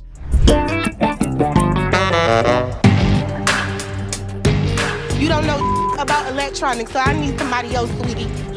Second of all, you're not going to talk. Where's the manager at? Where's the mother? It's me. So if you want... Who's over you? The customer, frustrated, demands to see the manager. Ashley reveals that she is the manager, leading to a heated exchange. The customer insists on $500, using forceful language, but Ashley stands firm, refusing to tolerate demands. Me? It's somebody that's over you, and you going to give me $500. No, not talking to me like that. Yes, you are. I want $500. So I'm going to ask you to leave. No, I'm not going down my way. You threaten me? You're out. You're not coming back. I don't care if it takes 10 people to escort you out. Sweetie, I will be back with your fat Elmer-looking ass bitch! As tensions rise, the customer becomes more aggressive, threatening and claiming that they won't leave without the desired amount. Now, Ashley remains steadfast, emphasizing that they're not welcome back. The situation escalates, setting the stage for a dramatic exit. How you guys doing? Good. Got some equipment here. Yeah. We need some money. We're going to out west. We killed all the deer in Michigan, so we got to go out for bigger and better stuff. In this thrilling episode, Les and Seth face two grizzled sellers with Santa beards armed with ancient computers. Claiming that they hunted all the deer in Michigan, they demand $900 to head out west. Les, skeptical and slightly amused, offers a resounding zero, much to their disbelief. I thought that they were kidding. The last time I saw one of these computers was in the 80s. To be honest, what I can offer you is around here, there's no way we're gonna be able to help this guy out. The sellers persist, insisting on $800, but Les holds firm at zero, triggering their rage. Unfazed, Les declares their items as mere ancient artifacts. Now these guys storm out in disbelief, leaving Les to reflect on the Detroit rock scene, mentioning ZZ Top's enduring presence.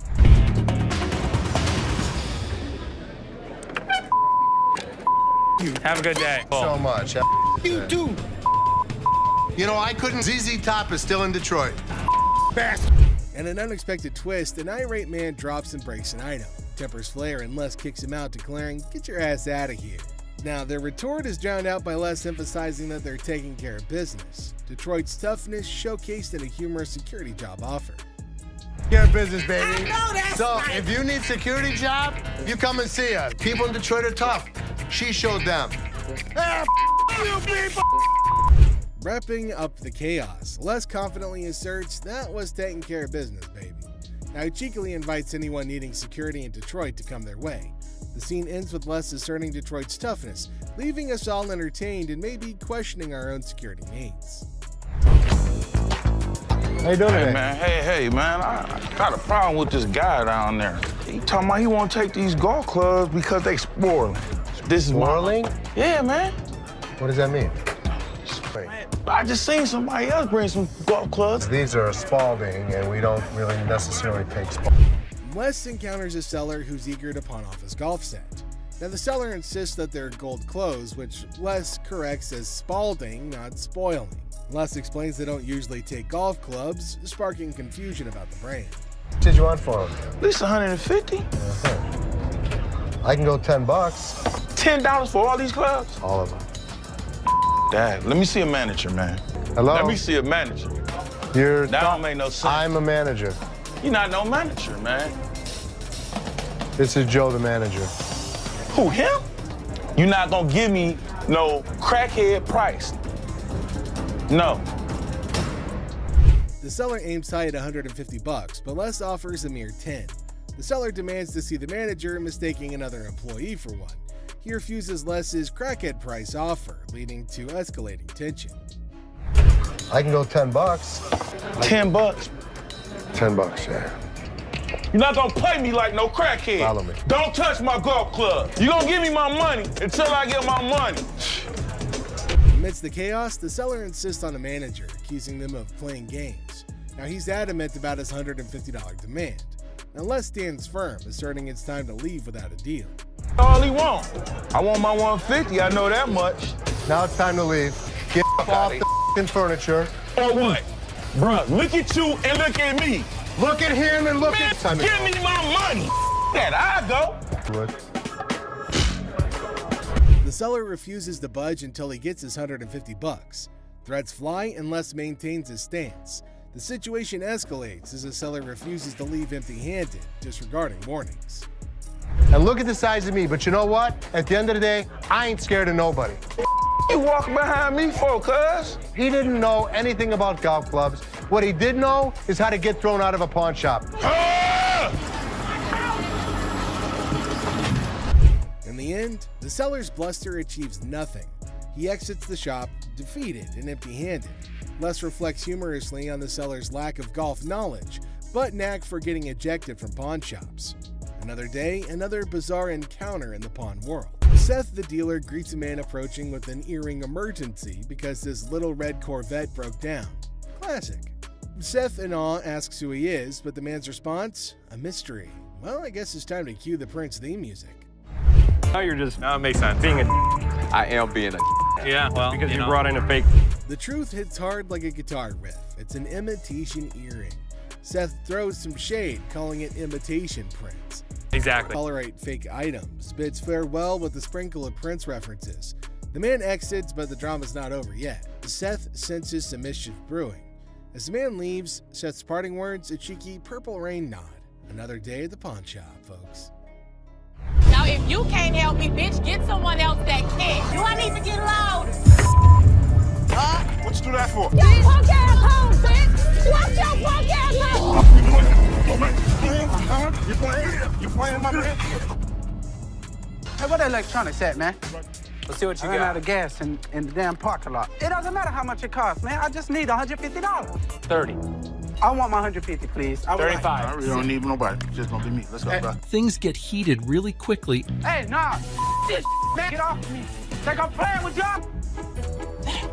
There you go, a little bit Man, put. y'all. I want y'all to help me out, man. Turn right. I do. In this lively scene, Ashley, a pawn shop dealer, encounters a customer seeking to pawn an item. With a comical twist, the customer explains her predicament, having lost all of her money at the casino and now seeking to pawn her car seat, albeit without its base. She hilariously demands assistance, unaware of the impossibility of the situation. Too heavy to carry. I need the base. Ashley is unable to help her. Have to have the base for it. I know how a car seat goes. Can you Properly? get someone else? Where's the manager? Me. Do you have a supervisor? Me. So I can't take it and pawn.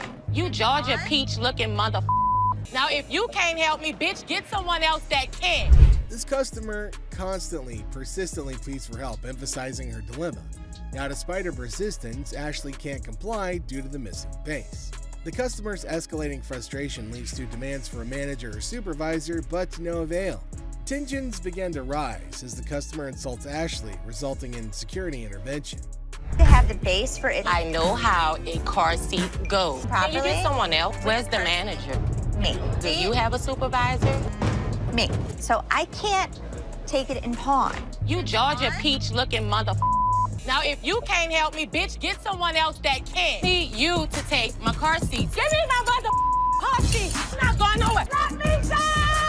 Oh, I don't know if she's supposed to be using the car seat or her child. Byron the guard intervenes, forcibly removing the unruly customer from the premises. Despite her protests, security ensures her departure. We then conclude with the customer's futile attempt to reclaim her car seat, emphasizing the absurdity of her actions and highlighting the humor of the situation. Ashley, Seth, and Karen to the office, please. Ashley, Seth, and Karen. So I got the results back from the secret shopper. Taking care of this customer. What is the first thing you see? 3 rings on the showcase. That's not allowed. Right, so 1 item out at a time. Now let's fast forward. Told somebody that you'd come back. I said I'd send somebody over. But nobody ended up coming over. Les, the silver-haired sultan of secondhand, calls his court jesters, Ashley and Seth, to the throne room. Apparently, he had a secret shopper, Ava, visit the pawn shop, and the results were not the best. Ashley and Seth exchange nervous glances, wondering if Les is going to unleash his legendary roar or just some good-natured pawn. That you'd come back. I said I'd send somebody over. But nobody ended up coming over. Now, how about this one? Wait till I show you this. I yawn. In front of a customer? Maybe that happened one time out of maybe the past 20 years that I've been here. That particular day. Les unleashes his claws. He throws Bobby under the bus for displaying 3 rings at once, a cardinal sin in Les land. Then he tears into Seth for taking too long to help a customer, accusing him of being slower than a pawnbroker on vacation. Ashley, sensing an opportunity, crosses her arms and silently whispers, "Uh-oh, somebody's feeling the heat." Look at how Linda took care of this person. This would run you $1,700 here. That's the best way to go. Look at how he's showing the television set. In Steve's report. And let me show you who got a 98 out of 100. Karen. Look at the way that she's handling the customer. I'm so happy I was able to help you today. 98. Les shifts his focus, showcasing the shining examples of Linda and JP. Linda, the Diamond 9 diva, expertly appraises a watch, while JP, the tech titan, demonstrates a TV with the enthusiasm of a kid on Christmas morning. Ashley takes a mental note, scribbling "Be more Linda, less Seth" on her pawn-shaped notepad. 98. The most important thing that we have to offer is customer service. You could learn something from me. A rose near 2 thorns. Les, I'm just doing my job. I'm very proud of you. Les reveals the ultimate scorecard. Karen, the customer service queen, scored a perfect 98. Ashley and Seth slump in their chairs, feeling like yesterday's jewelry. But Les throws Ashley a bone, calling her a rose between 2 thorns. A not-so-subtle dig at Seth. So Ashley puffs at her chest, basking in the rare praise, while Seth silently vows to outshine Karen next time. Is there something you need help with? No, I'm just browsing. Okay, sounds good. Anything catches your eye that you want me to pull out? I was kind of looking at some of these watches. Okay. Something wrong? Yeah, my phone. I just let my... Did you take my phone? On the showcase. In a pawn shop far, far away from common sense, a customer's quest for an invisible phone turns the store into a circus. Imagine a magician's act gone wrong. Now add grumpy customers and confused employees. It's a comedy of errors where the only thing missing is the phone that everybody's looking for. Look, I ain't crazy, damn it. I just let my phone there. Yo, you better get off because I... Get the manager. Another customer in the store, you have got to get out. So please, listen. As chaos reigns supreme, the invisible phone saga transforms into a slapstick showdown. Consider a scene from a stupid action film, but with canes instead of firearms, and insults flying quicker than a swarm of birds. It's like a sitcom on steroids, with each character competing for the title of most absurd performance. I'm out of here, yo. Their business outside. Nobody don't got time for this, yo. Get this old ass. Hey, what's your problem? Oh, my for God. heaven's sake. You ain't gonna need that cane. Go ahead, put the cane down. Chill out. Thanks, Gangsta, calm Byron. down. Yeah, all right.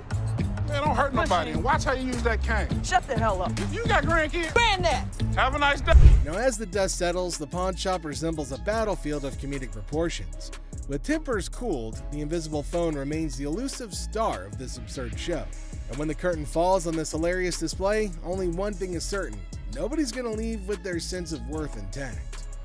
Hey, I'm trying to pawn this chain. Yeah, we won't be able to take this. Why you want me to take? Why are you screaming? Because I want my mother money. I'm a boss. That's what I do. Get my money. You're gonna come and get it? One way or another. All right, well, I'll come and give it to you. Yeah. So this guy strolls in all confident, trying to pawn off some chain. He's like, I want $250 for this. But hold up, it's faker than a $3 bill. The drama unfolds as he demands his mother money and threatens to take it by force. Oh man, well, we got ourselves a boss in the making right here. Where's it at? Back up. Okay. First of all, that's not real.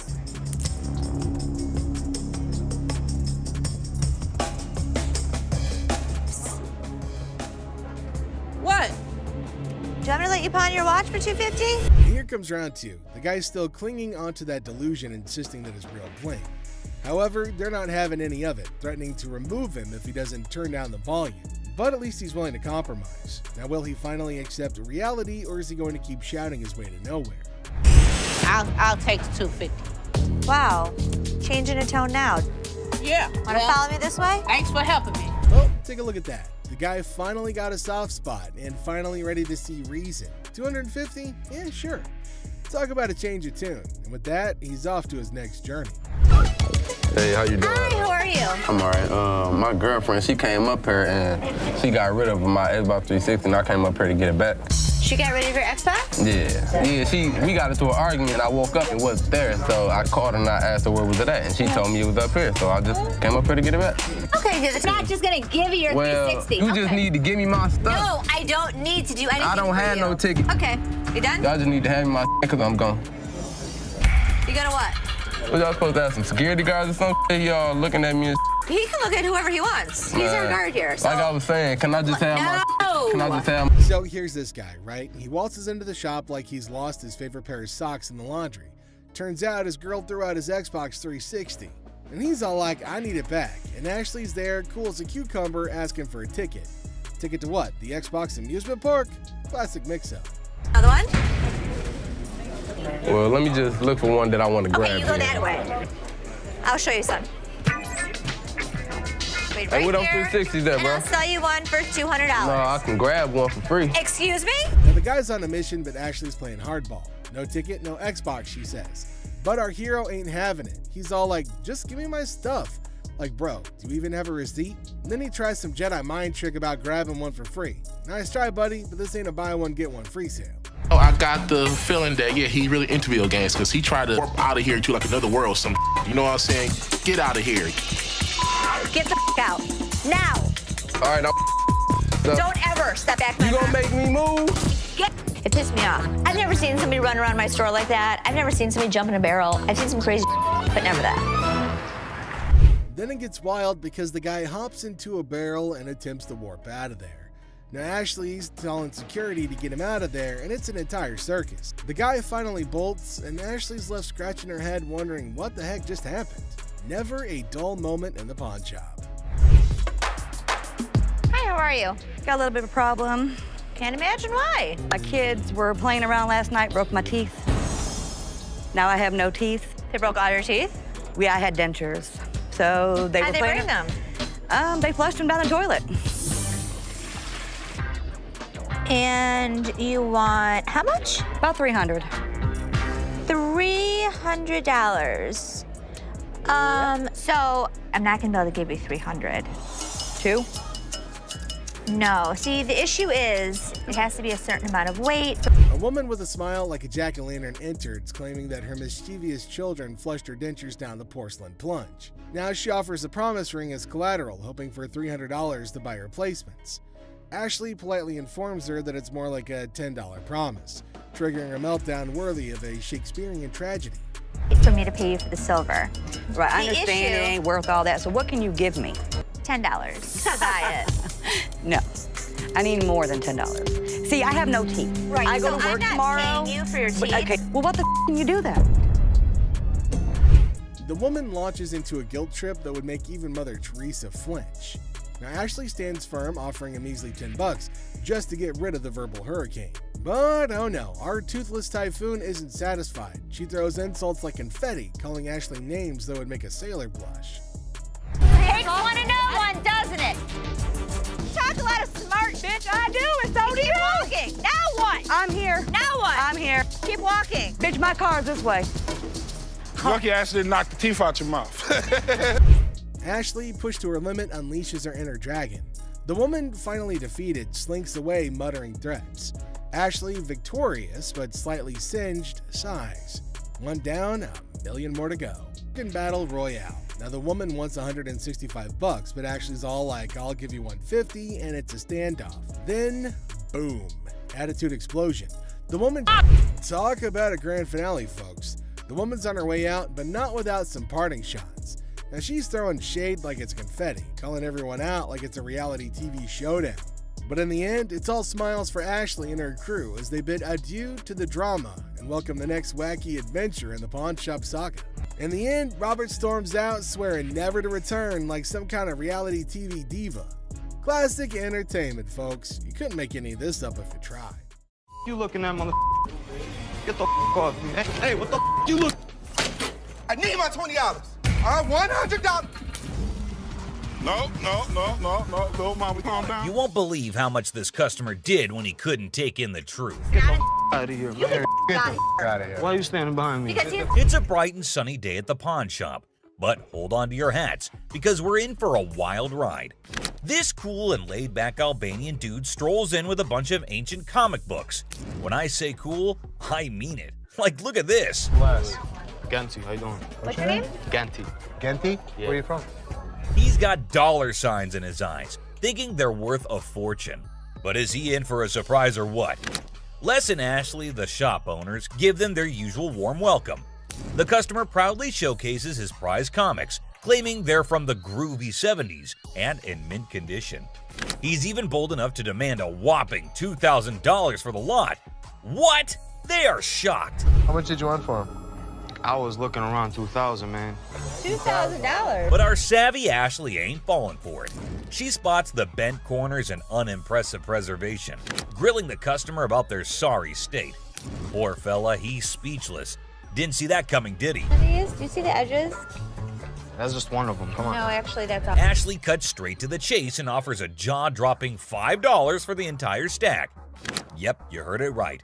A gigantic drop from his lofty $2,000 expectation. Naturally, our customer isn't happy with the lowball and tries to haggle. But kudos to Ashley and Les. They hold their ground, eventually nudging the price up to a massive $6. Come on, you guys just work with me a little bit. Give me something, you know what I mean? 6? And that's when things go from zero to chaos. Our previously calm customer suddenly loses it, accusing the shop of playing mind games. Leslie tries to calm him down, reassuring him they're not joking around. But no, he won't take their word for it. He insists on verifying the authenticity of the comics, and Ashley's response takes him to new levels of shock. From the 1970s. So am I. I don't go where you. Oh boy, buckle up, because it's all downhill from here. The customer starts swearing up a storm, slamming the table like a man possessed. He's convinced he's being duped, and boy is he fuming. Like you're playing me right now, because I know this is worth way more than $6. The situation gets so out of hand that a burly bodyguard has to step in and escort him out. But wait, there's more. Right before leaving, he pulls a move that really ticks off another customer. Talk about adding fuel to the fire. Get the off me. Hey, what the you look? Come here. Next thing you know, we're witnessing an impromptu street brawl right inside the shop. These two customers throw punches like they're in a heavyweight championship match. And let me tell you, it's a hilarious sight to behold. Someone fuck me. You little bitch. Eventually, the bodyguards swoop in like superheroes and drag both fighters out. Man, talk about a show. After the dust settles, our Albanian friend tries to save face with a final quip. I'm Albanian, baby! Well, my friend, you certainly lived up to that fiery reputation of yours. What a roller coaster of a pawn shop experience, folks. Next up, just another regular day at the pawn shop. People coming and going. Some happy, some not so much. $100. Hold on, bro. Hold on. Let me prove my point. Now here's a guy who walks in hoping to get a loan of $100 for his gold chain. And you know what? The receptionist happily agrees. Loan approved, right? How much would you like? $100. Okay. I can do the $100. Well, hold your horses, because this is where things go haywire. This customer seems all polite and even hands over his ID for verification. But then he brings up this 20% business, as it's written on the sign right there. The receptionist is completely lost, and the customer starts explaining how he should get 20% added to the $100 loan, making it $120. Put my 20%, right? What 20%, sir? The sign right here say I get 20%. But the poor receptionist has no clue what he's talking about. Politeness goes out the window, folks. The man's anger instantly flares up when he realizes the receptionist is clueless. He asks her if she's ever seen the sign in her life, and boy does he point it out right in front of the shop. Talk about intense. Sir, I don't know what you're talking about. Is you serious? Yes, sir. Ma'am, you ain't never seen the sign? Now, this angry customer won't let it go. His voice keeps getting louder, drawing everyone's attention in the shop. I'm supposed to get 20%. You said you gonna give me 100. I get 20% of 100. We see as the bodyguard's on alert, and even Seth, the boss, steps out of his office to see what the commotion is all about. The man keeps angrily repeating that he's supposed to get that 20% with $100. When the receptionist refuses to budge, he demands to see the manager. Seth steps up and asks the customer to read the sign again. He patiently explains what it actually means. At another pawn shop, bring me in the ticket, and when you take it out of that pawn shop, I'll give you 20. But does our furious customer listen? No way. He's sticking to his guns, dead set on his demands. He even goes back and snatches the sign to show it to the receptionist and Seth. You can practically feel the tension, folks. If Seth wasn't behind that glass, this guy might have thrown a punch. Clearly, he's not thinking straight. That's when the bodyguard steps in and takes the sign away from him. Hey, straight up. My man, let us go. Let us go. 20%. The angry customer doesn't even give Seth a chance to explain. Oh boy, talk about rage blinding a person. This irate customer keeps shouting in the shop, demanding his 20%, hoping someone will back him up. Sir. Why?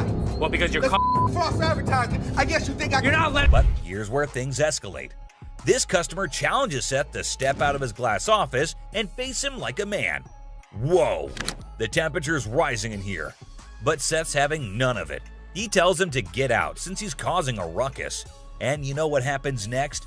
He gets escorted out by the bodyguard. And get this, he tries to take the sign with him.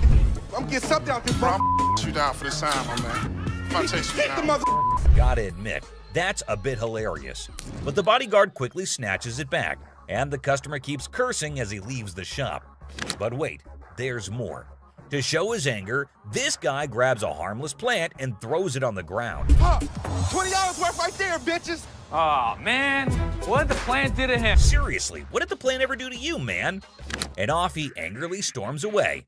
It's never a dull day around here, is it? This next lady has real poor luck, but it does not excuse her behavior. Wait, man. The door's right there. Have a good day. Because you got a big dude, you think you hot? So this lady storms into the store demanding her stuff back, which happens to be just 2 TVs. The receptionist asks her for some ID and tickets as proof, but this lady is completely clueless. I need your ID or the tickets. My what? She doesn't have any of those things, and here comes the shocker. Her boyfriend pawned off her belongings. Can you believe it? Now she wants them back, and it's a pretty messed up situation to be honest. She explains to the receptionist that she can't provide the required documents because her no-good boyfriend isn't even around anymore. He left her high and dry. Ouch, that's gotta hurt. Now Ashley, who overhears the whole thing, initially sympathizes with this poor girl. But hold up, that sympathy doesn't last for long, and for good reason. I feel terrible for her, but I can't help her without her ticket. This customer suddenly loses her mind, like all the anger in the world has consumed her. And guess what she does next? Brace yourselves, people. She starts yelling and banging on the glass window, demanding her precious TV. Don't bang on my window! Seriously, that's not how you get things done. Even if someone is trying to help you, no one will tolerate that kind of behavior. Ashley, understandably furious, tells her to back off. The situation gets so heated that Ashley has to step out of the room to confront this unruly customer. And guess what? This lady has the audacity to threaten Ashley. Well, Ashley isn't one to back down, so she tells her to get the heck out of the shop. This customer is beyond crazy, I tell you. It seems like she had a truckload of problems even before she set foot in the store. What? I dare you. Now, the bodyguard steps in to escort her out, but oh boy, this girl goes on a rampage. She knocks over everything in her path, completely enraged. Come on, girl, you seriously need to chill out. Bye! What? I said to leave. Finally, they manage to get her out of the shop, but you won't believe what happens next. Unlike the previous guy who threw a plant, this woman tries not once, not twice, but 3 freaking times to break back into the store. I mean, seriously, woman, get a grip on yourself. This is just embarrassing for everyone involved. But damn it, we're not your local psychologist neither. Even the bodyguard has had enough at this point, and he can only imagine what kind of crazy exchange must have taken place. Man, oh man, what a wild scene that must have been. This next guy is the most polite guy you'll see, but things take an interesting turn. I'm trying to help you solve your issue. What you mean? Well, folks, let me tell you about this wild encounter that went down, starting with a seemingly innocent greeting. Hey, how are you? I'm good, how are you? Well, actually, I'm not doing so good. Little did anyone know, trouble was brewing. You see, this poor customer was feeling down because his dear grandma had passed away. He needed to sell something urgently to scrape together enough cash to cover his rent. Now that's a tough spot to be in, right? Enter Ashley, a real gem of a person. She genuinely empathized with this guy and offered a helping hand. So the dude decides to sell his late grandma's ring, thinking it's made of real gold and worth a fortune. Ashley, being the responsible gal she is, takes a good look at the ring to verify its authenticity. And guess what? It's not the real deal, folks. It's as fake as a knockoff Rolex. Okay. Do you have anything? Naturally, Ashley breaks the news to the guy and asks if he's got anything else to pawn instead. But this fella, he ain't buying it. He's convinced that Ashley's got it all wrong, and he wasted his precious time chatting with her. Well, hold your horses, buddy. Ashley calmly reassures him that his time wasn't wasted and suggested he could pawn his TV instead. But oh boy, this suggestion hit a nerve. He starts acting all weird and uncooperative, throwing a tantrum. TV. You can pawn your TV. What the I look like? Now, here's where things get intense. Ashley's just trying her darn best to help this guy out, but he's not having it. He demands his ring back and starts searching for someone else to deal with. I'm trying to do whatever I can to help him. This not making no sense. And when Ashley tries to explain that she's simply doing her job to lend a hand, it's like a switch flip inside this guy's head. He goes ballistic, questioning Ashley's every move and acting all erratic. It's honestly a bit scary, folks. Believe it or not, this fella has the audacity to tell Ashley to lower her voice, even though he's the one causing all the ruckus. Talk about pushing boundaries. He even has the nerve to put his hand on her face trying to belittle her. And get this, he's not even listening.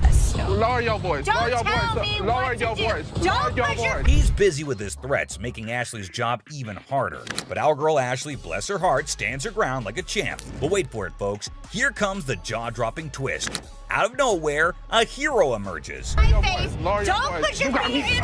in No, you got me. Bam! This mysterious stranger slams our angry customer to the ground, WWE style. Can you believe it? And that's not all, folks. This hero then grabs the unruly fella and drags him out of the place. Because guess what? The dude still won't quit. On the ground, bitch. On the ground. On the ground, mother. He keeps keeps up with his nonsense, making threats and vowing to return for more. Seriously, what on earth did Ashley ever do to deserve this kind of treatment?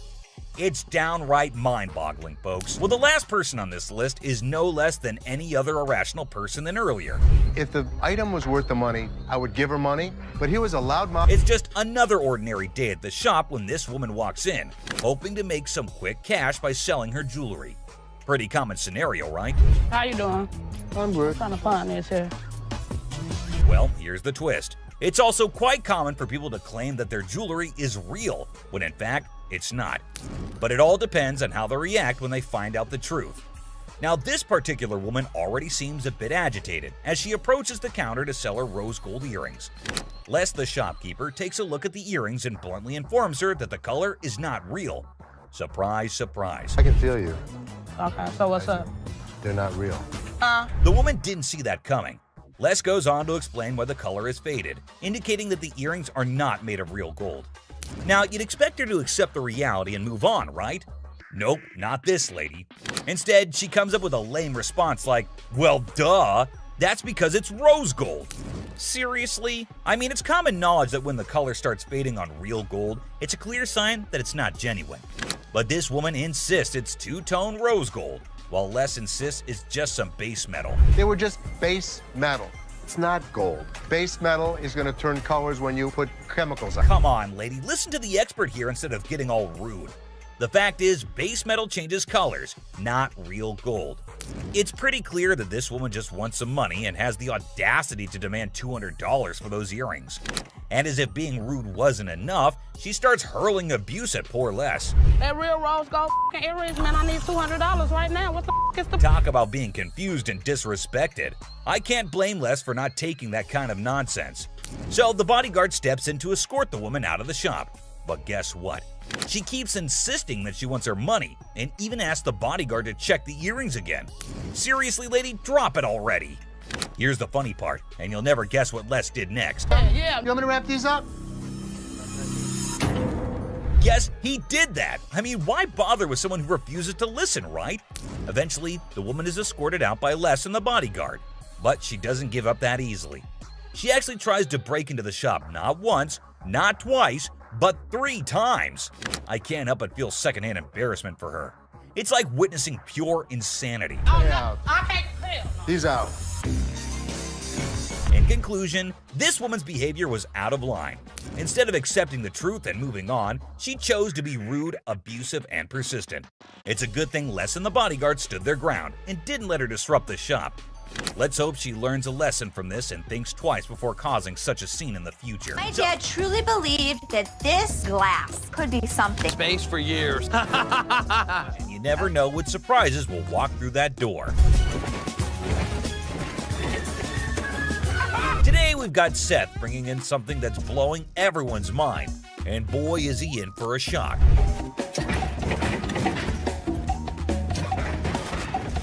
Our friend Penny rolls in with a rare 83 T-top Cutlass, lowrider frames, and a fully customized beauty. Whoa, whoa, whoa! This is the stuff dreams are made of. These babies are like finding a needle in a haystack these days, and you can see Seth's eyes light up with excitement. Easy there, Seth, don't get too carried away. We see all types of old cars come through the store. Does it do the 4-wheel hop? It could if you wanted it to. This amazing car is decked out with 4 switches and can hop up to 72 inches in the front. And guess what? If you're up for it, it can even do a 4-wheel hop. Talk about a versatile ride. If you wanted it to, it's equipped. But it's very rare we see a tricked out car that actually jumps off the ground. This car is the real deal, folks. It's got all the bells and whistles you could imagine. How often do you come across a fully equipped ride like this? Seth can't help but admit that it's incredibly rare to see a car that's not only fully customized, but can also jump off the ground. He can't resist showing off, telling us about the car's 4 hydraulic pumps and a whopping 14 deep cycle batteries. More batteries mean more power, right?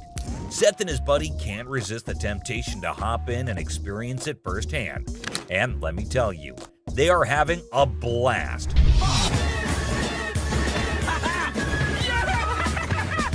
Now, Seth really wants this car, but he wants it at the right price.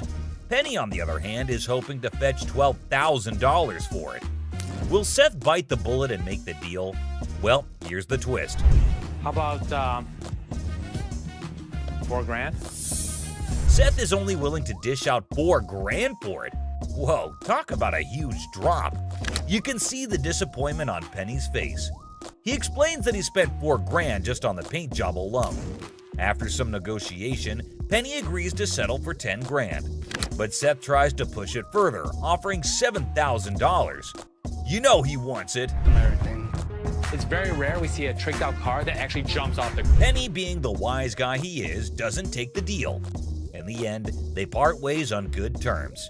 Well, folks, let's hope Penny finds another buyer who's willing to meet his price for this fully customized car. It's always a thrill to see unique items like this in the pawn shop. And who knows what will come through those doors next. Stay tuned for more pawn shop adventures. But here comes another gem-filled day at Les's pawn shop. We have a woman who's brought in some stones she discovered at her late grandmother's house. Her goal? To gather enough cash to cover her dear grandma's funeral expenses. Poor thing, she's not quite sure about the value of these stones and is expecting to receive a modest sum for them. Younger. How much did you want for these? Anything would help, like $50 or $100. Enter Ashley, who wants to assist but has serious doubts about the authenticity of these gems. Who knows what other surprises await us in the future? Stay tuned, folks, because the adventure at Les's pawn shop is far from over. Hold on to your seats because this next guy is about to unleash some of the rarest goodies on the market. 5, 6. Brace yourselves, space geeks, because this is gonna blow your mind. So this guy rolls up with a bunch of crates, and let me tell you, the anticipation is real. Got a couple things. I have some Star Trek things, and I also have things from NASA. He's got some seriously cool stuff from the Star Trek universe, and even NASA. I mean, come on, that's pretty awesome. It's clear that this dude is a space enthusiast through and through, and his collection is off the charts. Honestly, it's a total flex. Like seriously, you gotta take a look at this thing. This is all the kind of stuff that you're into. Now, here's the kicker. Ashley confesses that she and her brother aren't exactly die-hard Star Trek fans. But guess what? Every time they get anything Star Trek related in their shop, it flies off the shelves. I'm not a Trekkie girl, my brother's not a Trekkie guy, but when we get Star Trek stuff in here, it flies off. Talk about a lucky break, huh? This guy managed to gather all these valuable items from various Star Trek conventions across the country, thanks to his gig as a truck driver. Talk about dedication to the cause. But wait, it gets even better. He pulls out this kit from Paramount Studios, which is a seriously impressive piece in his collection. To give to radio station to run ads for the show. It's an authentic set that was sent to a TV executive when Deep Space Nine first hit the screens. Now that's some next level stuff right there. You can't help but appreciate the sheer coolness of it all. Here's the catch though. All this awesomeness comes at a price, and Seth, our shop owner, is taken aback by the asking price. This was $1,000? Yes. Wow. $1,000? Yes. Why? Why is that so Because much? it's custom built and it all lights up and works. The guy wants a whopping $1,200 for everything, unless ever the savvy negotiator tries to bring it down to $700. It seems like a stalemate, but fear not, because Ashley steps in with her clever thinking. After some intense back and forth, Ashley manages to strike a deal. 7,800. She works her magic and secures all these incredible items for just $800. Can you believe it? Talk about a happy ending. Everyone walks away satisfied. The customer gets a fair price, and our shop owners have some killer new additions to their inventory. Who knew that a truck driver with a passion for Star Trek could bring so much excitement to our little shop? It just goes to show you never know what surprises are waiting around the corner. I kid you not. This next guy just pulled up with a true gem. Checkered taxi cab. I don't know about the original miles. Meter still. Can you even fathom it? It's none other than a 1982 checkered cab. Whoa, now that's what I call antique. Take a gander at this beauty. It's in remarkable condition. It's evident that the owner showered this car with lots of love and care. Kudos to him. Did you call for a cab? Did you call for a cab? Now, hold on to your hats because there's more to this story. Our daring duo, Les and Seth, decided to peek under the hood. Lo and behold, their jaws dropped. Look at that thing purr. Don't you lose money because you get there quicker? And it all goes... The engine looks splendid, almost brand new. How cool is that? But wait, there's a fascinating tidbit about this cap. Back in the day, they used to write the rates right on the taxi door itself. Talk about genius! This way, the rates were fixed, making it easier to attract customers. It's a shame we don't see this kind of thoughtful detail nowadays. The door. Did you see the rates on the door? Yeah, I did. The shut up one is one I like. And guess what? This car enthusiast doesn't just have one of these incredible caps, but a whopping total of 4. 4, my friends! And out of all his prized possessions, he decided to part ways with one and sell it to this very pawn shop. As long as the price is right and it's in good condition, we can make a profit. Boy, oh boy, Les and Seth should count their lucky stars. Now brace yourselves for the asking price.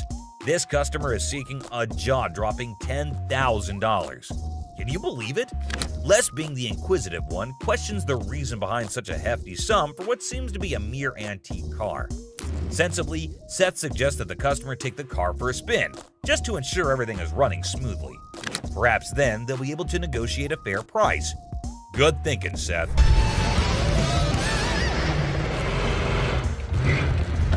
Les, ever the insightful one, recognizes that this is not just any ordinary car. It's a masterpiece, a truly unique item. Plus, considering its excellent condition, they can actually turn a profit from it.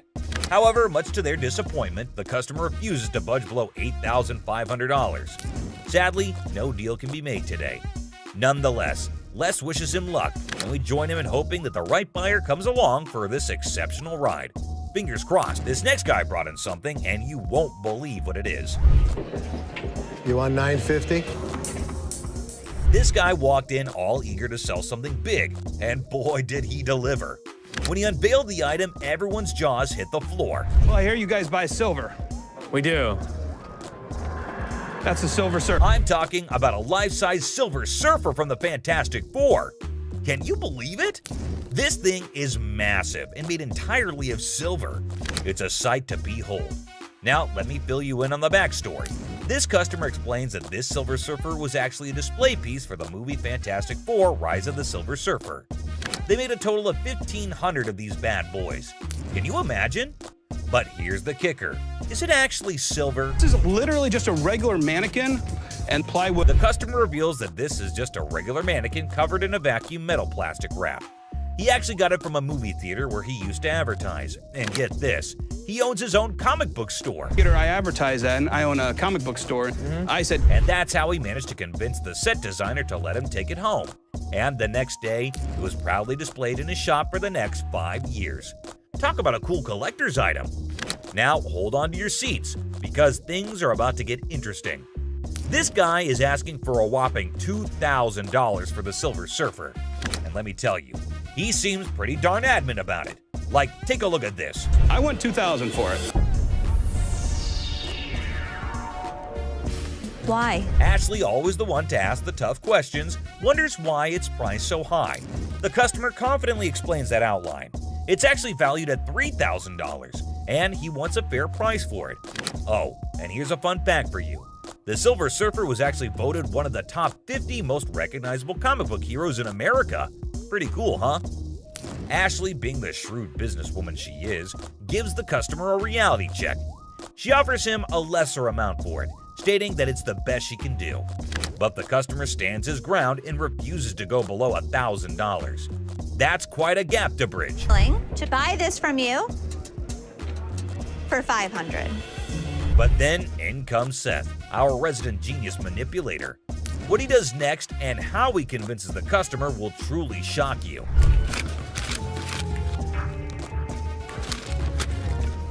Yes, did you see that? He slyly takes out the money, slaps it on the desk right in front of the customer, and presents him with a take it or leave it offer of $900. The tension is palpable. What do you think this man will do? Take it or leave it. It's clear that he's holding out for a higher price. Hey, sometimes you gotta stick to your guns.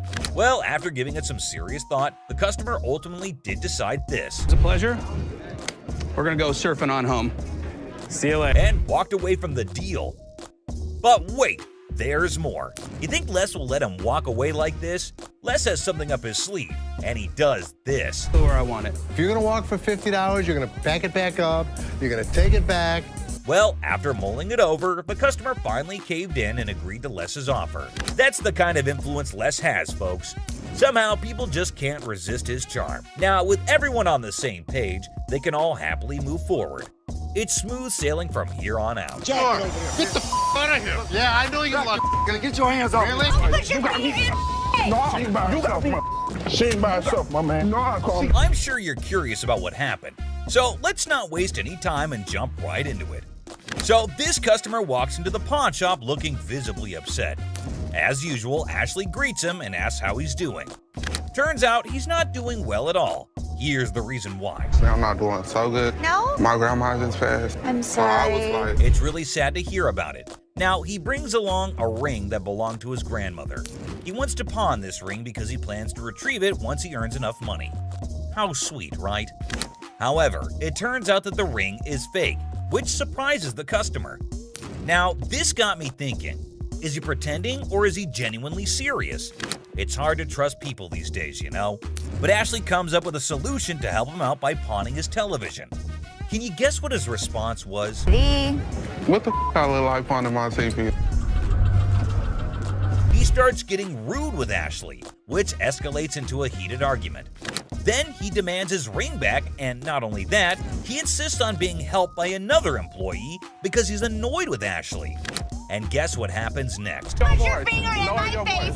Don't put your finger in. Yep, that's how he ended up there. Crazy, isn't it? This customer's behavior became even more disrespectful. Just to prove that Ashley was completely wrong and useless, that's when, as you saw, the big guy steps in and knocks him down. But he continues to yell and curse at her. Eventually, Byron forcefully removes him from the shop. You got me up. No, let's go.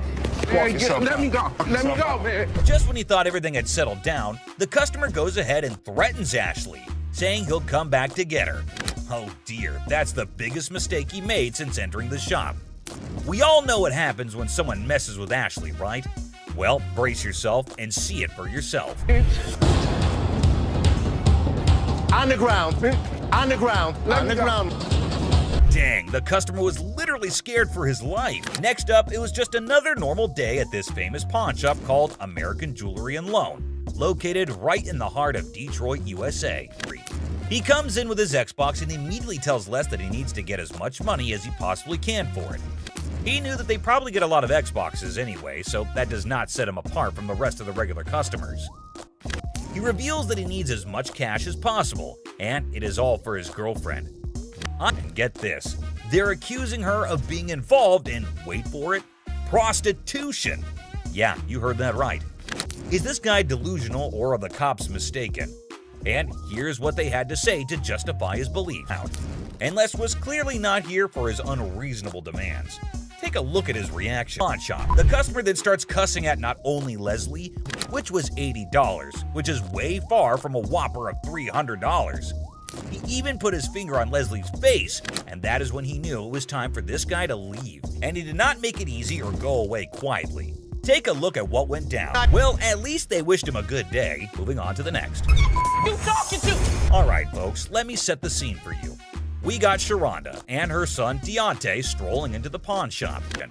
You see, it's Sharonda's birthday, and she's all about treating herself to some classic, fabulous jewelry. She's pumped, she's excited, she's ready to sparkle. But hold up, here comes Deontay acting like he couldn't care less. This kid's got an attitude and thinks he knows it all. He's annoying both his mom and Seth, the helpful employee trying to assist Sharonda in finding that perfect piece. Can you believe? Alright guys, brace yourselves for the next chapter in Sharonda's jewelry adventure. Only to discover that they're as fake as a $3 bill. And let me tell you, he is not a happy camper. A normal reaction. And finally, down to the #1 worst customer. This customer was being disrespectful and disgusting at the store, and someone finally put him in place. Whew. You understand that? I got you. Don't with my kid. I'm sorry, man. You don't with my kid. He walks in and notices a table and immediately just announces to no one in particular that somebody needed to come to help him out with it. That's really not a nice way to ask. Jeez. Take a look at how he was behaving. Let me lay on this mother. You see, was a sex table?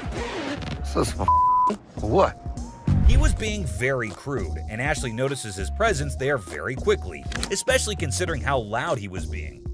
He again keeps shouting for someone to come help him, and then, you won't believe this, but he asks for Ashley in person and says she is his girl. Take a look at what he was saying, or rather shouting. Ashley, man, that's my girl. Yeah, I want Ashley, man. Oh boy, get a load of this, guys. Ashley was absolutely disgusted by what was going down. Turns out this dude we're talking about is a regular at the store, and he's always spewing disrespectful comments left and right. But here's the twist. Most of those nasty remarks are aimed right at Ashley herself. Can you believe it? But wait, there's more. This time, he's taking his craziness to a whole new level, and Ashley's never seen him act this bonkers before. He asks her what the table cost, and when she tries to reply, he says something completely horrible that caught everyone's attention. What you want for this table, girl? Get your ass over here and shut up. The moment she spots this guy on the table, she's like, "Yo, get off, dude." But he's not having it. He keeps telling her to shut up or get lost. That's when the bouncers step in, swooping in like superheroes to have her back in a flash. But here's the kicker, my friends. Even after all that, he still won't quit with the rudeness. He's talking down to her like he owns her or something. And let me tell you, she's beyond upset. She's furious at the way she's being treated just because she's a woman. Take a look at what he's doing in the store. No. No, you be Josh. quiet. Look, come this way, baby. Who do you Come think here, you sexy. are to talk to me like Bro, that? if he let me, I'll be slapping. Yo, hold up, people. Leslie catches wind of all the chaos and rushes in to see what the heck is going down. And let me tell you, he's in for a... Good day, sir. Have a good day, man. Yes, sir. Oh, mother. Oh, man. Who the you calling him? Really? You the ugliest two sisters I've ever seen in my life. Check out the wildest, most intense moments on Hardcore Pawn, where customers and staff bring the heat. And also get ready for some serious craziness at the pawn shop. Just another day at the pawn shop where we've got a mix of decent customers and, well, some pretty pathetic ones. Take this guy, for example. He may seem all laid back, but is he really? What you got here? That's a watch my grandmother gave me. Wow, this dude received a watch from his grandma, which is pretty sweet, right? But here's the thing. He's convinced it's solid gold and expects a fat stack of cash for it. Well, let's hook him up with the amount he's hoping for. Let's find out. 500. The problem is the metal on it is just stainless steel. Well, the metal on it is just stainless steel, so that's disappointing. But how will this guy take it? Yeah, you see this discoloration on the side? No. You don't see the rose? Whoa, hold up. This dude just flat out rejected it without even taking a peek. Talk about a major red flag, am I right? Less than explain. In between the links were gold-plated. The gold plating had rubbed off. The watch had no value. And then this guy's like, "Can I get someone else to check it out then?" Because Les shut down his hopes of getting any cash. Whoa, okay, Mr. Expert. This dude is seriously not happy about it. Value. It does have value. How about your chain? You want to pawn me your chain? Anyway, being the sweetheart that he is, Les brings in another dude for a second opinion, just to be fair. But what happens next is totally mind-blowing and straight up disrespectful. Brace yourself for this one. It's gonna shock you. Does this bozo know what he's doing? Well, I wouldn't really call him names. Seriously, this dude needs to chill and get a grip. I mean, who does he even think he is? Anyway, from that point on, things started spiraling down, and honestly, it's for all the right reasons. 500. Nothing. Stop being a bitch. Now, Les ain't about to tolerate any disrespect, and nobody should. And this jerk is about to experience a dose of his own medicine. And let me tell you, it's not a pretty sight. Check out what Les has in store for him. Give me my mother... Man, come over here and pick this bitch. Oh man, this dude is about to get serious flipping off, I kid you not.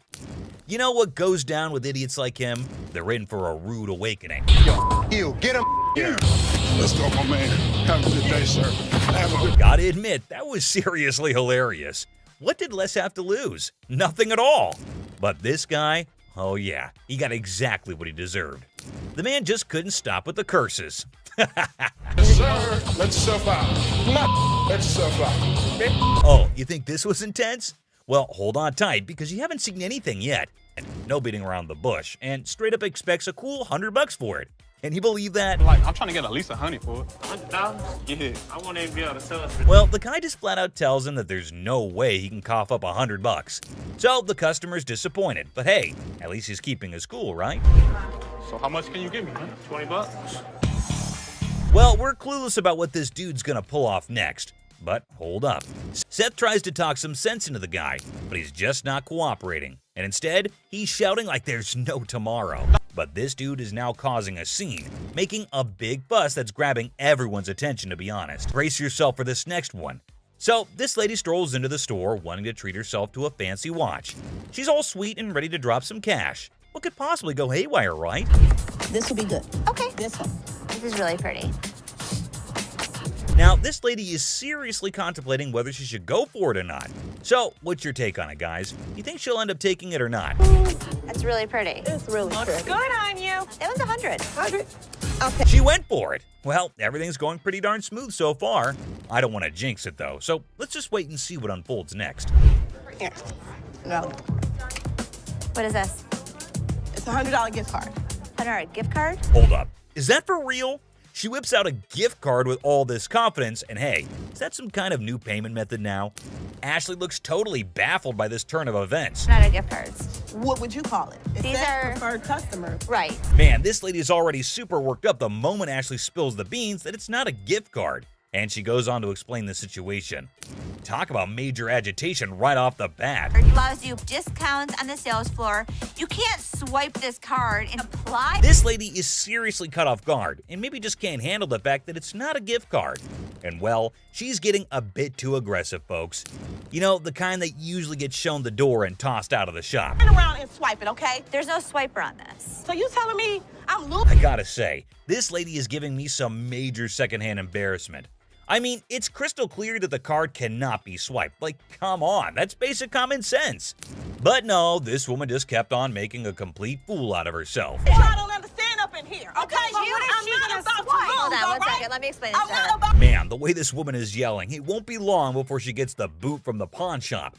This customer is completely unreasonable, dude. But hey, props to Ashley for still trying to explain things calmly and patiently. Where do you see a swipe thing on this? Do you see a Someone needs to rein in this woman because the way she's throwing a fit over a gift card is seriously ridiculous. I mean, does she not even realize how foolish she looks? Just look at her, still going on and making an absolute spectacle of herself. Somebody want to buy a preferred gift card? There's not $100 on it. There's no. Man, people can really lose it sometimes. It's wild. And last but not least, we get this other dude who goes absolutely bonkers. But here's the kicker. It's not about something he wants to buy or pawn. Now, you might be wondering, what on earth set him off then? Well, keep watching to find out. Hey, how you doing? I'm here to buy an engagement ring. So, no kidding, this guy is actually here to buy an engagement ring. Whoa, that's some exciting news, isn't it? Les coolly presents a selection of engagement rings, and you'd think everything would go smoothly, right? Well, except for the blaring car horns outside, because of course, nothing can be too easy. Oh, damn, so that's the reason for all the honking? There's a massive truck just sitting smack in the middle of the parking lot. Now, take a wild guess. Whose truck do you think that might be? Come on, give it a shot. It's not rocket science. Semi-truck. And then it's white gold. That's me. Sir, Ding, ding, ding. It's none other than this guy. So Les politely requests him to move his truck from there. And what do you think his response was? Find your place to park? Oh man, come on now. I'm in a hurry. I can't be moving my truck in this. Yikes, did he seriously say that? I mean, how do some people not have basic common sense? Did he genuinely think he was doing the right thing? Les is clearly not putting up with it, and you could totally see that. You don't have an option. You have to move your truck. I'll be more than happy to show you. Can you believe this guy had the nerve to straight up say no? Well, let me tell you, things are about to take a turn for the worse for him. But just when he thought he couldn't dig himself any deeper, he goes ahead and proves you wrong. Why are you so rude? I'm not moving the damn truck. Byron, take over. Well, obviously he's about to get kicked out, and trust me, you gotta watch this. It's absolutely hilarious. Move the truck. Come on, man. That's wrong, bro. Next time, parking on the freeway. This dude should be totally embarrassed about his behavior. And oh boy, he didn't stop there. He just kept on going. And the last straw was this. Move your truck. Silver Surfer. Oh, guess what? We've got a bona fide comic enthusiast here. Big surprise. Like, who isn't, right? Well, this guy's taking his passion to a whole new level. Feast your eyes on what he brings in. That's a Silver Surfer. Silver Surfer. Life size. Tell me about it. Well, this was a display for the Fantastic Four Rise of the Surfer movie. They made 1,500 of these, and plywood board. It is wrapped in a vac metal plastic wrap. Oh, what a shocker. It's a collector's item. But hold up emotions, people, because it's got a price tag. I'm not sure if the experts are going to agree. Well, online, these things go for $3,000. Actually, Silver Surfer was voted in the top 50 recognizable comic book heroes in America. I mean, I really went $2,000 for it. I am willing to buy this from you for $500. Hey, genius. If you're after that dream price, maybe hit up a comic store. Selling your treasure trove at a pawn shop? Yeah, real brainiac move here, buddy. 900 bucks. That's it. I think I'm gonna have to walk. All right, well, it was a pleasure. We're gonna go surfing on home. See you later. Custom-made electric chair. Folks, take a puff. We've witnessed all sorts of weirdness at the pawn shop, but this fella's cranked it up a notch. Check out his wild sell list. So tell us a little bit about them. We have Halloween retail stores. This is a custom-made electric chair. There's a whole show if you guys want to see it. Sure, go ahead, show us. Hell yeah! I'm really into this kind of thing. This might be the new feature at my house on Halloween. Oh, just what we all need. A bedside toy that screams Halloween 24/7. No biggie, except it's art, not like living in a slasher fic or anything. So we're looking to get about $8,000. Brand new, they're just above $9,000. And that makes a lot of sense. Right. Buy a used one that's 6 years old. Well, the cool thing about this one is that they don't make them like this anymore. You're right, they don't. The new ones are digital. Well, guys, Mr. Ambitious over here is dead set on this mystery item. Heaven knows what his grand plan is, but Les has a style for a bargain. Thank you very much for bringing Thank it you. in. We appreciate it. Thanks, damn it. I'm a little disappointed that I gotta schlep it back home, but you know, with Michigan being, you know, like the #1 state for haunted houses and attractions and things like that. Elephant skull haggle. Oh, guess what? No fancy sofa, no blingy ring, and no one-of-a-kind car to pedal? No worries. How about you trade an elephant skull for some greens? Because that's normal, right? Skull of an elephant. Really? Very unusual. It's very unusual. My best friend had it, passed away, and I inherited this one. It's where the tusks were. I understand that. It came from Africa? Yeah, right. Well, I So- can promise you nobody has ever brought in an elephant skull, ever. That I can Little tell you. unique. Ever wondered where one finds a thing like that? Well, surprise, surprise, there's a thriving market for massive elephant skulls. Yeah, you heard it right. Skull heads. 1,000. That's as low as I'm gonna go. Let me talk to my elephant expert. Africans are buying now for $2,300 and the Asians are $1,900. The good part was, it's worth the money. There is a demand for elephant skulls, but I'll be damned if I'm giving it away. Okay, peeps. When Les locks onto something, prepare for a solar eclipse, because he's not releasing his grip. Anyway, there's a plot twist in this pawn shop drama. I got 700 $100 bills waiting for me. $750. 700. And if you think it's worth $50 for you to schlep it home, It isn't. Schlep it. It isn't. Schlep it. I'll give it to you for 7. You got a deal. Thank you very much. Thank Come you. right Thank over you. here. We'll Thank take you. care All of it. right. All right. Yeah. Mark, thank you. Bone Rattler.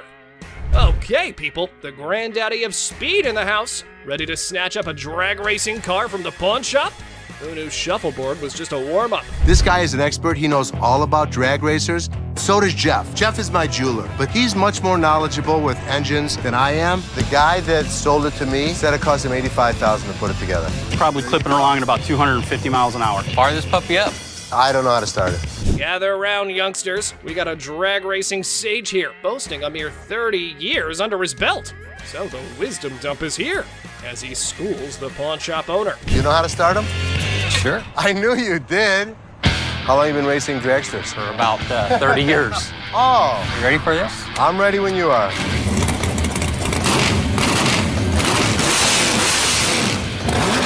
All right, Mr. Been There, Done That. Let's see if your drag racing tales can seal this deal or take a nosedive. Now, coming straight to the negotiation. 20 grand. 7,500. I don't think so. If you give me the money today, 15,000. I'll throw the skeletons in for free. We have a deal for 15,000? I guess so. Thank you very much. Have a good Enjoy day. your new car. Mechanical Bull. the good old days of Wild West bull riding and rugged cowboys. Some dude missed the memo that it's not exactly the trendiest scene nowadays. Time to catch up, y'all. Going for a ride in my parking lot, or what are we doing? Let's have a little fun, girl. We're trying to sell our mechanical bull. Why do you have it? A Western themed restaurant bar before, and that was the theme. We put the bull into the bar. Well, slap on those cowboy hats. We got ourselves a scene here. But seriously, who's taking bets on whether they can wrangle a decent price for that rodeo-style bull riding? Let's say you were to buy these brand new. How much do they cost? They cost around $15,000 to $20,000. How much do you want? $15,000. So if I was to buy this brand new or buy this used from you, it's the same price. Rental companies rent these out for $750 a day. There's a lot of revenue potential. Ah! Man, sad to see these alpha men taking back their bull home. But folks, hold on to your hats. Maybe Ashley has something else in her mind. 3,000 right now. 45. 31. 39, you pack it up. That's my bottom dollar. 34. I can't do it. Sorry, good luck. Dr. Death's van. Step right up, viewers. You've heard of Dr. Death, but today's highlight is the van that spotlights as the ride for assisted suicides. Because nothing says vacation like a one-way ticket, right? This is a 1968 Volkswagen van owned by Dr. Death, Jack Kevorkian. By Dr. Death. This is the actual van that he did his first and several other assisted suicides in. Jack Kevorkian was an iconic figure in the city of Detroit.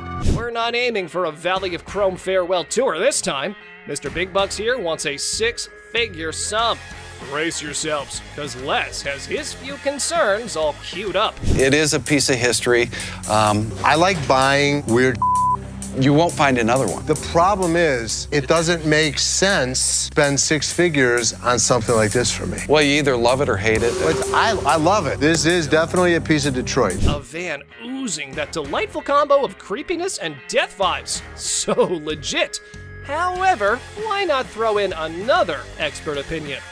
Let's see how that went. So 10,000 ain't gonna buy it. No, I'm in the six-figure range. 20 grand?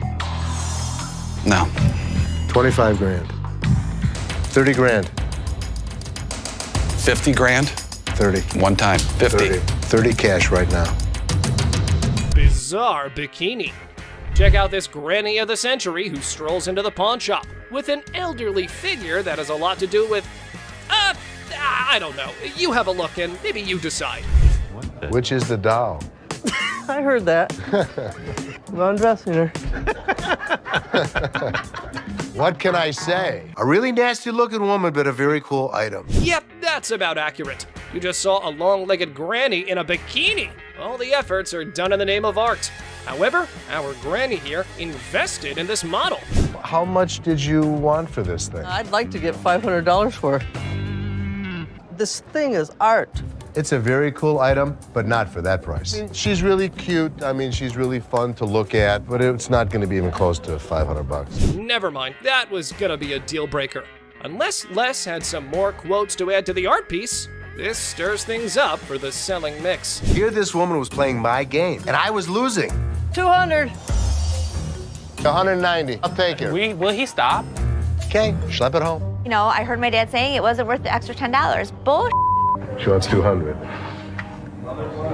Latex vacuum bed. Look who's spicing up the pawn shop scene. This dynamic duo's got a latex vacuum fetish bed up for grabs. You know, just your average afternoon errand.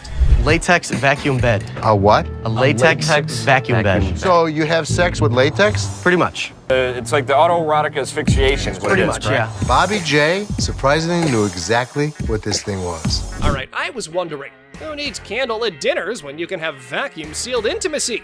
I'm not here to judge. However, here's a quick demonstration. So normally when Felix has his hand over his mouth, normally what they like. I actually used it. Are you breathing? There we go. Not gonna work. It's working. Everyone's a critic when it comes to, what's the word? Innovative sleeping arrangements. Yeah, there we go.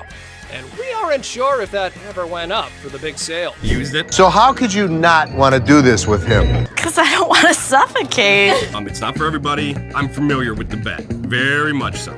Just imagine having sex now. He don't have to hold you. Perfect. Well, now we got that out of the way. Just a normal fine day when this guy walks into the pawn shop to sell Les Paul's document collection, including an incredibly unique and world's one-of-a-kind Les Paul SG guitar that belonged to his Aunt Mary. And guess what? She wasn't just some guitar lover or a casual Les Paul fan. So the seller is hoping to get $250,000 for this collection. The big question is it really worth that much? And is it still in good enough condition to fetch a high price? Let's find out.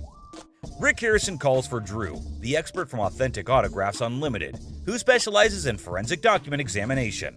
He then carefully examines the signature on the guitar and remarks that Les Paul had a unique and straightforward signature style. Interestingly, Drew notes that he never included his last name when signing off. And can you believe it was his first time dropping that much dough on a guitar? Insane, right? But someone in the comments section went all out and said that those papers would fetch a whopping $190,000 if Joe Bonamassa got his hands on them. Another user totally agreed with him and even said that if this guitar showed up in the right magazine, some millionaire rock star would easily drop at least $200,000 for it.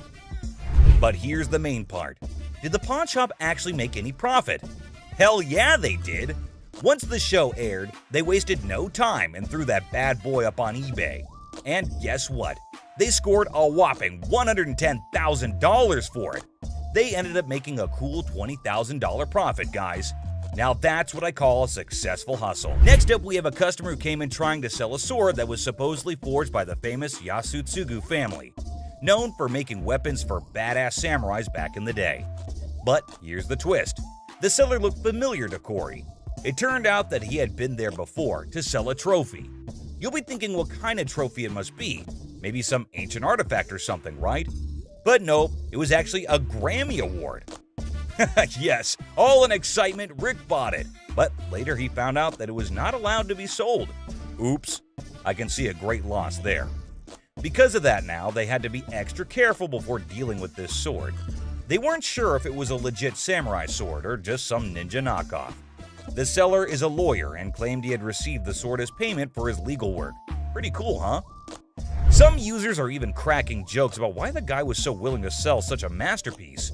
One such comment was he must have been scared of his wife's anger, whose eyes are always fixated on that sword. And if she ever gets her hands on it, she's ready to knock him off. Talk about a dangerous situation. Another user said he got robbed? Well, we have to wait to see the actual plot. Taking the lawyer's word for it, Corey decided to take the risk, and then he went ahead with the purchase, even without having an expert to check its authenticity. I mean, let's be real, that was pretty foolish, right? I mean, who was going to check if the thing was actually legit or not? So they asked the seller how much he wanted for it, and he said $5,000. The buyers were skeptical about its condition and started throwing offers as low as $800. That's a crazy drop. But the seller fought back, saying every bit of that sword is worth the full $5,000. If you're gonna hold my feet to the fire and make me pay as much as I can,